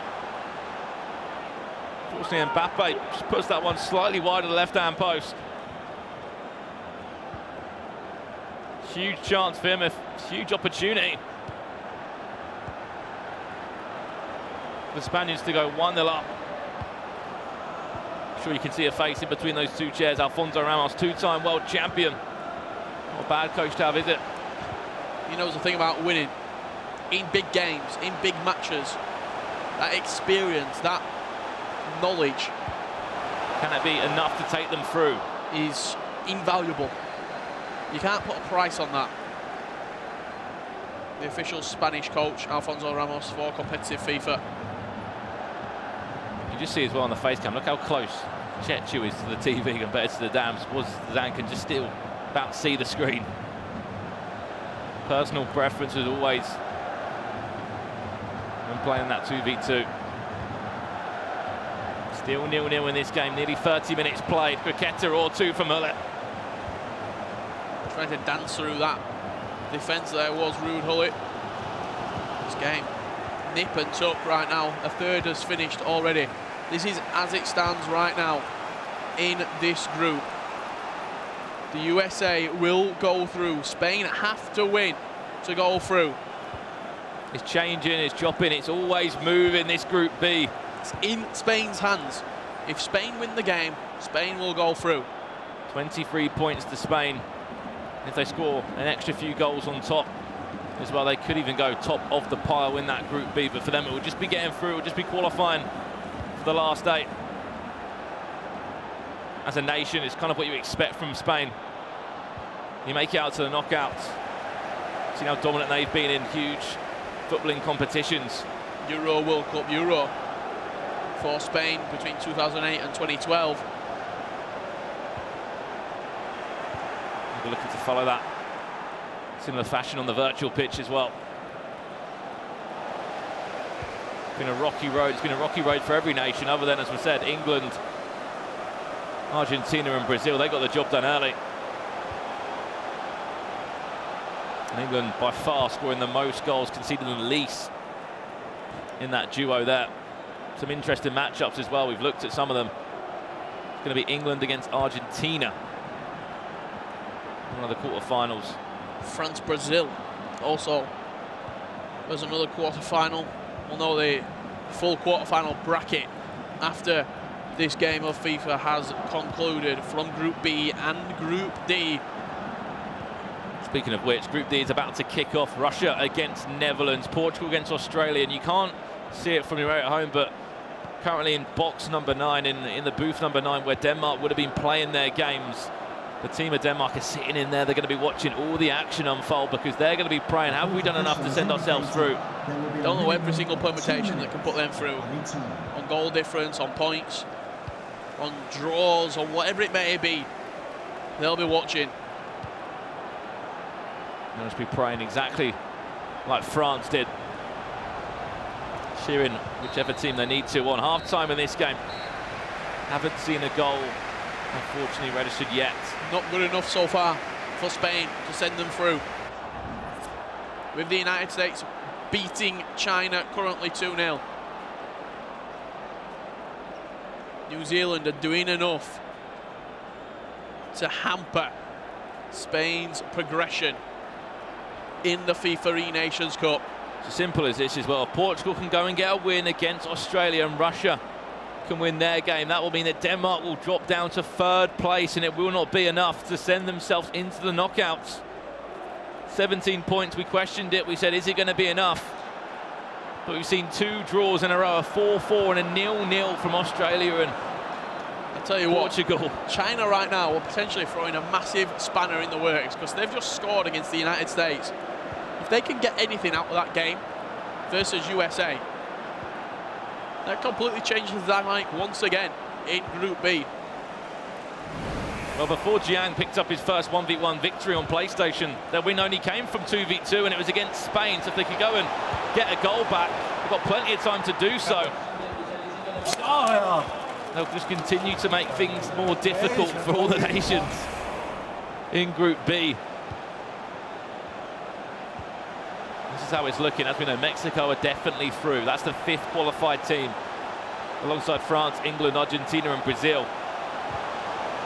And also, we are mentioning the fact that if you finish bottom of the group, if you're looking for Global Series ranking points, you only pick up 150. So a 3rd and a 4th place finish will ensure you get an extra 125 points on top of that, 275 being the case, which for some players could be a playoff spot. Yeah, for someone, that difference between 5th and 4th is huge in their career, in their season. Where's that going to fall? Spain just, with Ronaldo, just trying to get anything on it. He was locking on, then it was off. Looking to bundle his way through there in the box. Ronaldo finally cut up by Laurent Blanc at the back. You can see all the groups coming from the bottom of your screen as well. If it's got a Q by its name, it means that nation has qualified. Brazil, 27 points, Argentina, and no way they've done it. China have equalised in the 2v2 game. They've been thriving in that matchup. Cristiano Ronaldo scoring just 10 minutes after USA a 2-0 lead scraped away from them. Which means, as it stands currently, that goal for China, Spain will be going through by 1 point through that goal from Cristiano Ronaldo. And New Zealand have just scored against Spain. What is happening? I'm in shock. Well, that will mean that both nations, I believe, will be on the same 20 points apiece. This is just refreshes in front of us now. This Group B is so tight and so hard to call. Honey Badger and Airborne 1-0 up at the moment. As it stands, that is the table. Wow. With both China drawing against the States and Spain 1-0 down against New Zealand.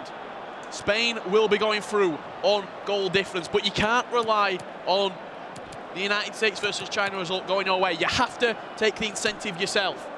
Something big's happened over in that USA game. I know that someone isn't happy at all. And it's going to be a penalty at the spot from China. And we're going straight into this game now. This is live, 62 minutes played. China, surely not. They're turning it around. Down the middle. USA back alive here in the FIFA eNations Cup. From 2-0 up to nearly 3-2 down. Costello and Dulster channeling their inner Tim Howard, stopping the spot kick and keeping their hopes alive in Group B of going through. And you hate to think, what in a player's mind, what are you feeling right now for USA, for Spain? You just got to try and get the job done and win the game. But you can hear us, you can hear all the celebrations happening around. It's unpredictable stuff here. Round 5 is really heating up. And the pause in the Spain game versus New Zealand has been on for what? I feel like 2 minutes right now. Alfonso Ramos in there, instructing. This is what we're going to do. This is how we pull ourselves out of this group. Listen to me.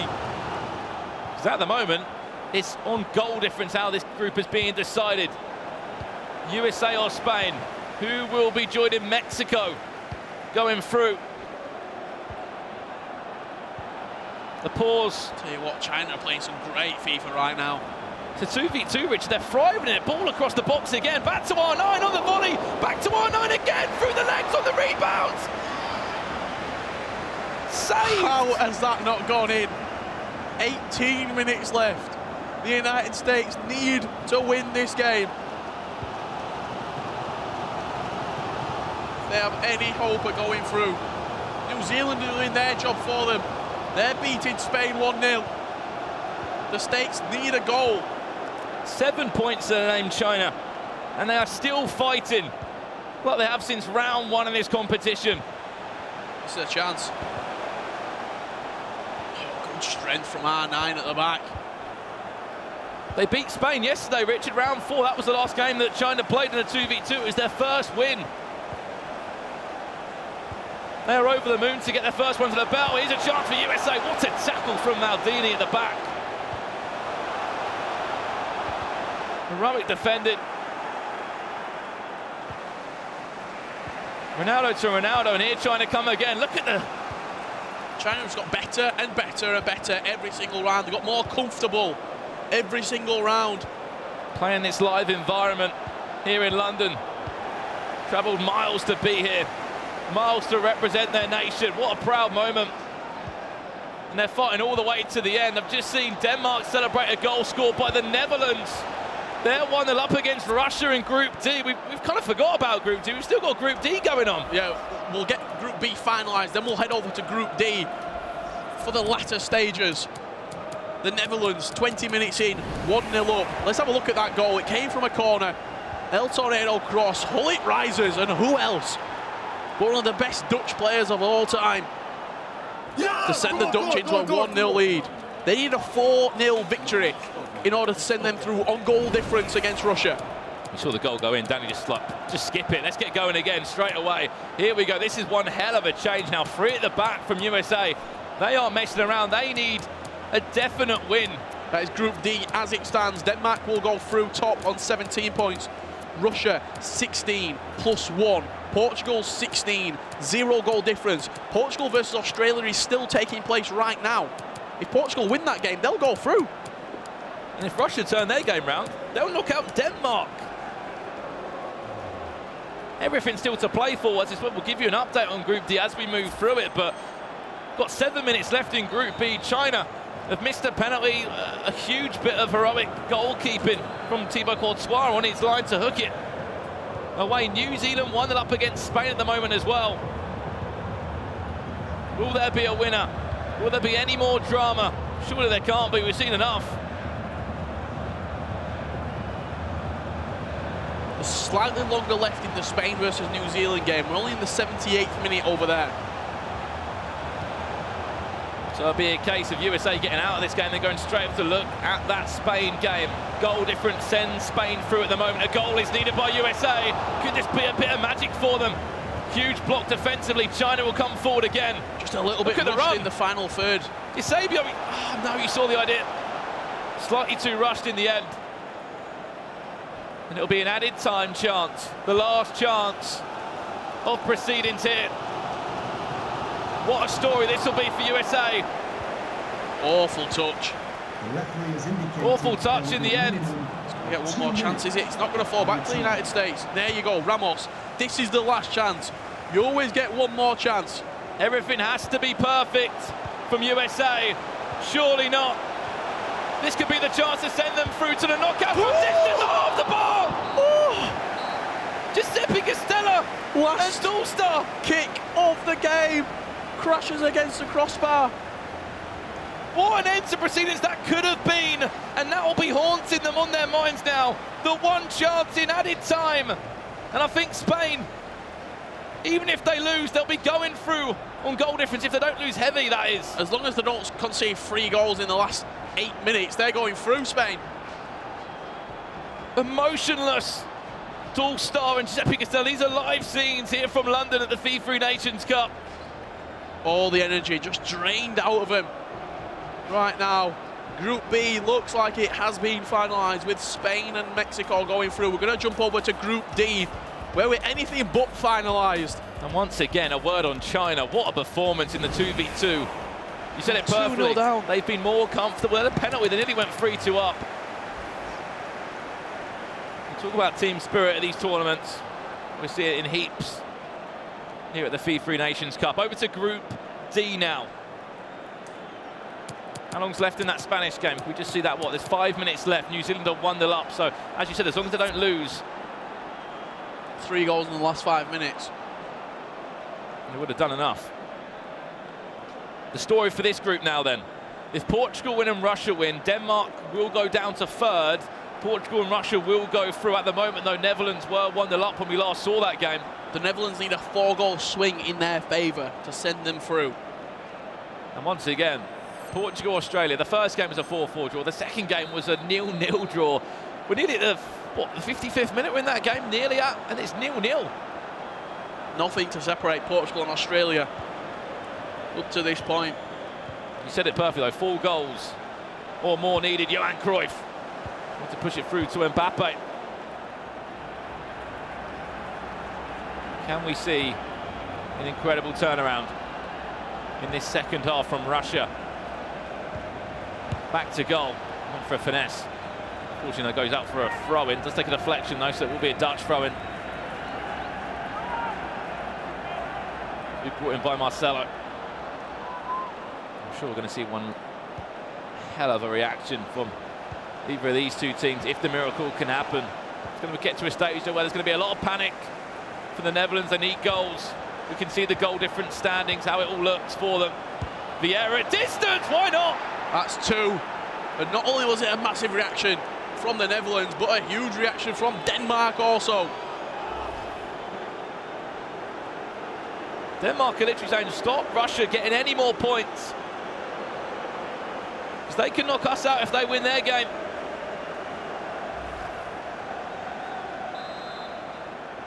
We'll have a look at that Group D as it stands. See if they do win it, we'll move up to 16 points.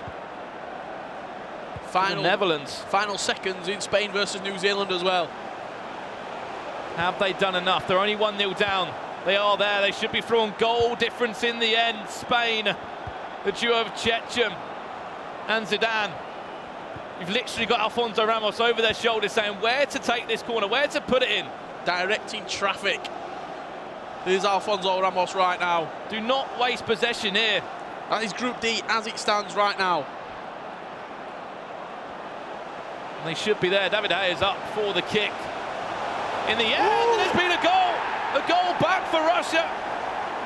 That will alter the goal difference again. And look at the reaction. Spain have done it. And Spain are through to the knockout stage. It's the loudest roar we've heard all day long. Wasn't only through goal difference, they've just equalised against New Zealand. So they've done it on their own terms, have Spain. And it was from the corner. The corner they took about 2 minutes, 3 minutes said, on. I want you to put this in this exact area and we will score. That's what they did.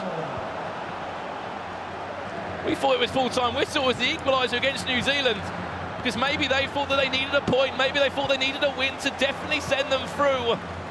That'll be 21 points on the board for them. Goal difference won't matter anymore. It's job done for Spain. They'll be the 6th team into the knockout stages. Russia. Here's a chance for Russia off the post. No one's on the rebound. Fennock's on his feet saying, why is there no one on the rebound there locking onto that? How has that gone past him? This is confirmation of Group B. Mexico in 23, Spain in 21. They didn't know that the US had lost. They didn't know. That is confirmation right now of Group B. So the 5th and the 6th team going through. Mexico and Spain in the mix of the quarterfinals now. We've just got to find those extra 2 teams. Russia nearly straight back in the game as well. Will Russia and Portugal leapfrog over Denmark to knock them out the mix? There's 20 minutes left in that game. Portugal still 0-0 with Australia. You can see at the top of your screen.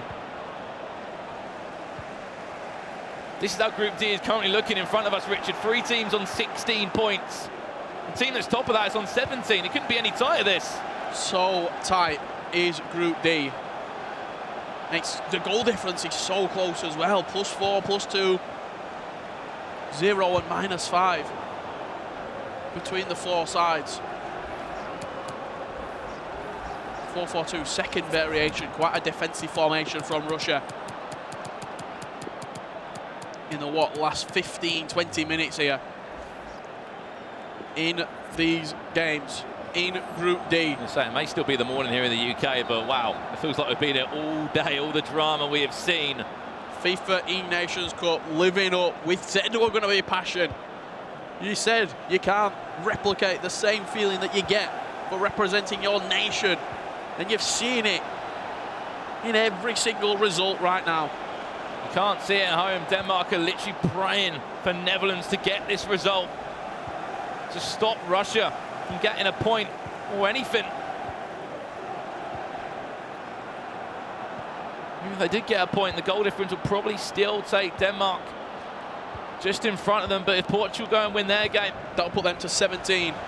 with +1 goal difference. Then there's Portugal go to 18 if they win their game, Richard. Mbappe. Back to Hullet in the end, and a chance just to slow this game down for the Netherlands. Unfortunately, 16 points, even though it looks great, won't be enough with the goal difference. They come forward again. Cruyff, oh, he's offside. The way I'm looking at this is that everybody's leaving it to round 5 because they've dropped points. Round 1, round 2, round 3. Too many draws. Yeah, too many draws. It's been the group of draws. It's simple as that. Too many drop points. Too many big games. Lost out on huge opportunities to grab wins, to grab 3 points. Just hoofed away in the end there by Netherlands. Actually, in the end, every single person that we spoke to said, is 17 points going to be enough? That was the question. Seems as though it could very well much be for Denmark. 17 points could be sufficient to send them through. Mbappe, Russia now. Heavy touch from the Frenchman. Acrobatic save to bend it round his post like he did in real life yesterday, David De Gea. This time at the eNations Cup. More importantly for Netherlands. It's into the box, cleared away by Varane again. So much drama we keep seeing. Today, is that going to be too heavy to go out of play? Just about keeps in Eusebio, huge tackle from Russia. A point, as I said, will put them on to 17, and it's just one of them. Will they just edge in front of Portugal?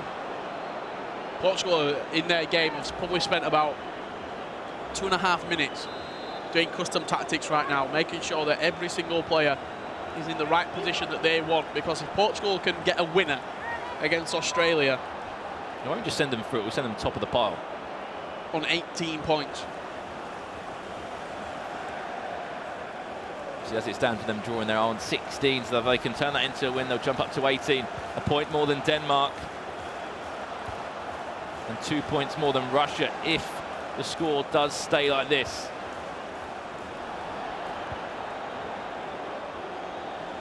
Two minutes left, plus additional time. We're still in the team management for Portugal. I'm sure Australia are thinking, when are we going to get this game underway? There's a lot more FIFA left to be played in Group D. And hopefully we're going to catch the last 5 minutes or so of it. Russia, Eusebio, back to Vieira. This could be, if anything, just a point. It's going to go out for another corner for them. Added time at 2 minutes, last chance for them to grab an equaliser. Marcelo on this left-hand side into Hullet. Just digging away. Should be there, should be over. That'll be 16 points for Netherlands, but not enough goals for them to send them through. They may have just done a job for Denmark. And I think they have as well. You can see there the scenes Marcuso on your screen. 17 points, was it enough? It is in the end.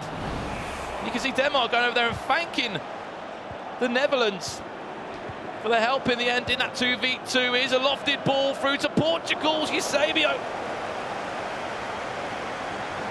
A win for Portugal would send them top of the group. It's a must-win for Portugal if they want any hope of going through. They're looking what the permutations of other groups are right now. Attack, attack, attack, everything Free forward. kick on the edge. For Portugal, 5 minutes left. Someone be a hero. Someone show us a little bit of class. Just on the edge of the box.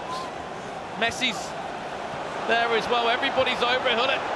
Let's just play that ball through instead. Just kind of gets intercepted in the end. Head-in-hand moments for everybody around that Portuguese booth. Just to the left of us, you can see. Chance. Edge of the box. Finesse! Oh! Van der Sar. Tipped over the bar from Edwin van der Sar. Corner to come in now. 3 minutes left to salvage that second spot, that top spot in fact, in the FIFA eNations Cup in Group D. A win would do it. A win would send them through alongside Denmark, who are now qualified the 7th nation into the knockouts, to the back post, too heavy. As it stands, Russia will go through by +1 goal difference over Portugal. And Russia are just standing there and watching this game. Score stays like this, it will be enough. They'll be shouting towards Australia to see this game out or grab a goal.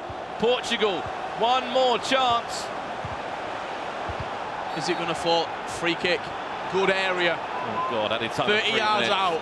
What more can this round 5 bring us?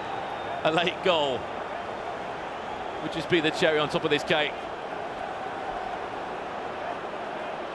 Bullet from distance. What do we do from here? We play short to Mbappe. This is Portugal.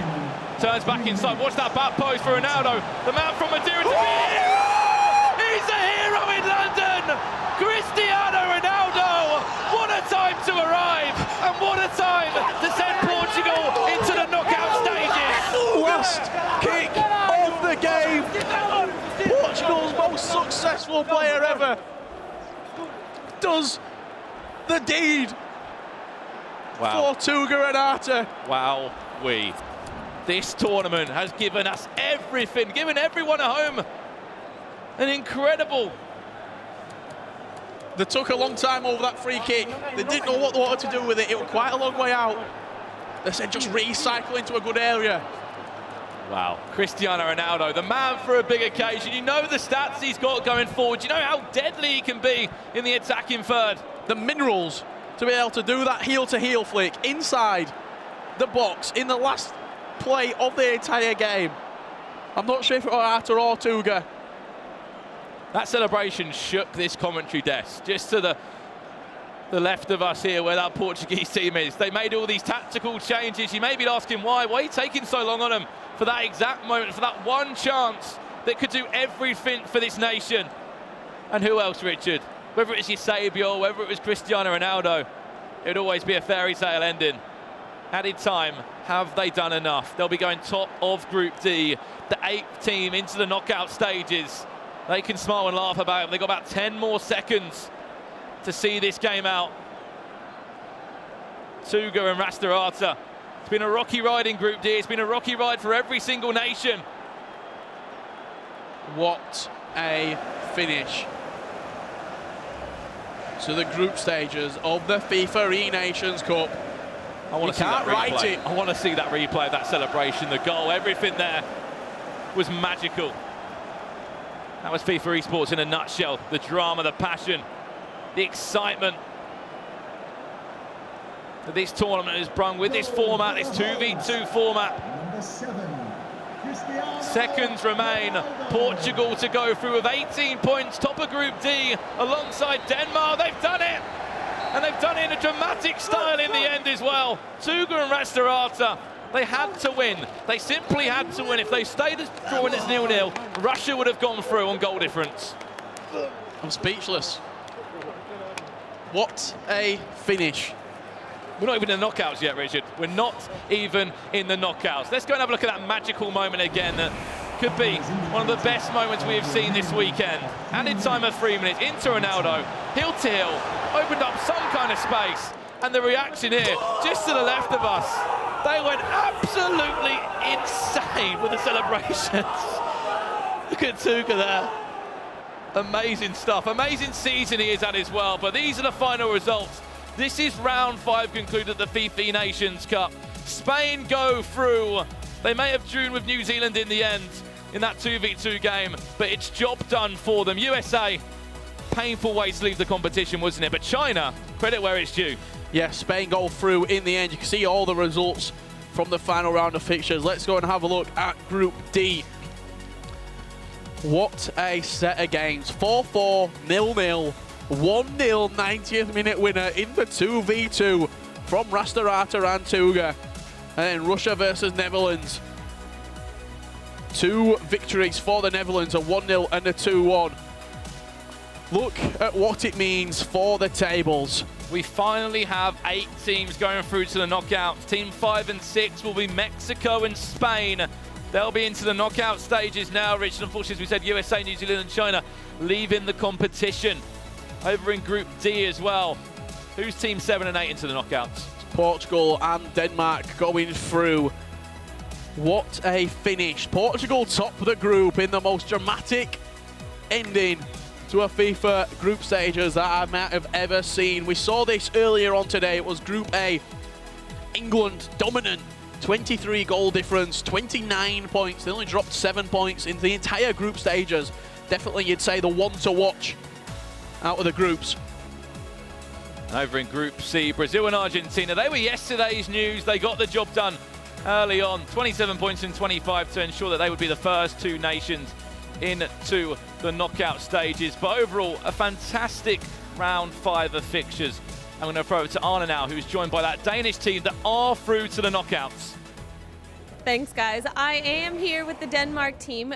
You guys had 17 points coming into today. You didn't get to play any games because you finished everything yesterday. Were you confident with the 17 points, thinking it was going to be enough? I think it was 50-50. It was very tight because yesterday there was a lot of draws. So if the same thing happened today, there would be a very good chance. I have to say, I think this was quite possibly the most exciting round of FIFA I've ever seen. We did not know who was going to go with you into the knockouts until the 91st minutes of the 2v2. How are you feeling now that Portugal's joining you? Yeah, to start with, everything was open today. Like, everything could happen. Even Australia could qualify, so it was very tough for us to watch. But yeah, Portugal got the last minute goal, and wish them good luck in the quarterfinals. Right, you mentioned that everybody could qualify. 4 of the 5 teams of your group just going into the last 2v2s could still qualify. Now looking out in the field, who are you looking forward to facing? I think we're facing like Mexico or something like that. I think we have a very good chance. Everything can happen in the knockout stage, so I'm very confident, and I think we can go very far. Well, good luck. Thanks for joining us, guys. Thank you. Thanks very much, Anna. Great to hear from Denmark. But Spencer, we have to talk about that drama that we've just witnessed in the Portugal game. I felt lucky, I felt privileged to be standing here and just witnessing that, let alone what it was like to be involved in. A 90th minute winning goal by Cristiano Ronaldo for Portugal to take them from 4th to top. It was unbelievable, wasn't it? It had to be him, didn't it? And they left it late, and we saw there was nothing between these two teams. They drew both the first opening encounters. Look what it means. Look at this. This is what it means. Not only is there big prizes up for grabs, but they're representing their country. Look at the pride. Look what it means to them, Spence. Amazing scenes from the Portuguese camp there. Absolutely loving it was Tuga and Rasta Arta, and that got them through. And amazingly, you know what it sets up? The Iberian derby. I like Portugal versus Spain. Interesting fact for you. Go on. All 3 of the Spanish-speaking nations in the tournament, and both the Portuguese-speaking nations have made it out of the group stage. Wow, love that fact. And it was just the drama as it unfolded. I like that. Love that fact. It was just unbelievable to see. And Portugal, you've got to feel for Russia though, because they're thinking, we're through here with seconds remaining. How will they be feeling? Absolutely devastated. Of course, you know, they didn't obviously do enough though throughout the 2 days to secure it. It wasn't a lot of points needed to get out of this group. There was just so many draws. It was crazy. And Denmark almost won the group on 17 points. Yeah. And bear in mind, Portugal ended up winning it on 18. England won their group with 29 points. That's 11-point difference. Yeah. There was only 1 point, I think it was, or 2 points. 2 points between 1st and 4th place in Group D.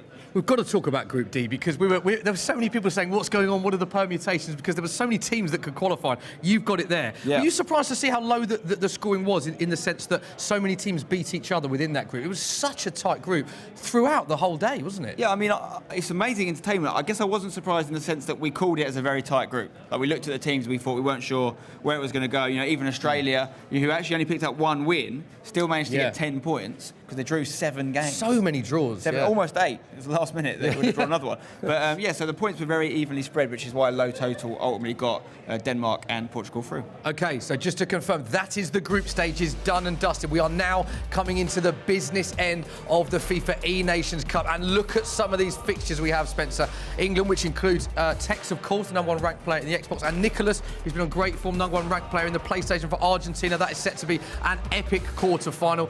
Mexico, Denmark, Brazil play France, and Portugal play Spain. So just get your reaction on those quarter-final draws. We've got 2 massive rematches from the 1998 World Cup. England versus Argentina, remember that moment? I remember Diego Simeone, we all remember that. red card, that's happening again. Brazil-France was, of course, the final that year. Yes, it was, Ronaldo. And obviously, we didn't see the true R9 in that game. He had an incident before the match. He did play, he wasn't full fitness. Will we see R9 come through for the Brazilians against French in a rematch? Obviously, the French team won that 3-0 in '98. Portugal-Spain, Iberian derby, that's fantastic. Yeah, we've seen some classics, penalty shootouts in the day in that as well, haven't we? And they had a good game in the last World Cup as well. And then Mexico-Denmark, of course, another good game. Mexico really, few teams in the last 8 you'd say have done well to get out. Russia nearly made it. That would have been a shock. Yeah. Mexico, probably not a lot of people expect them to get out of the groups. They've got a chance against Denmark. So looking at all those, I'm going to put you on the spot again. It's so tough looking at so many tight quarterfinals, but how do you see that panning out, the quarterfinal stage? I mean, England-Argentina is the really tough one, because if you're going to go with form, you'd expect Nicholas to win the PlayStation game, you'd expect Tex to win the Xbox game, you'd expect it to go to 2v2. So that's going to be a massive matchup. Obviously, you've got the France-Brazil game. You know, the Brazilians are doing really well. They look quite a solid team, Tor particularly. But I do feel like France have got a new lease of life. I feel like they could come through it. They could be victorious there. You know, we could see an England-France final. I'm just putting it out there. Imagine, could see that. So many options. Thanks very much, Spencer. Do not go anywhere, because in 20 minutes' time we will be back, and we'll be back for the knockout stages. We'll see you shortly.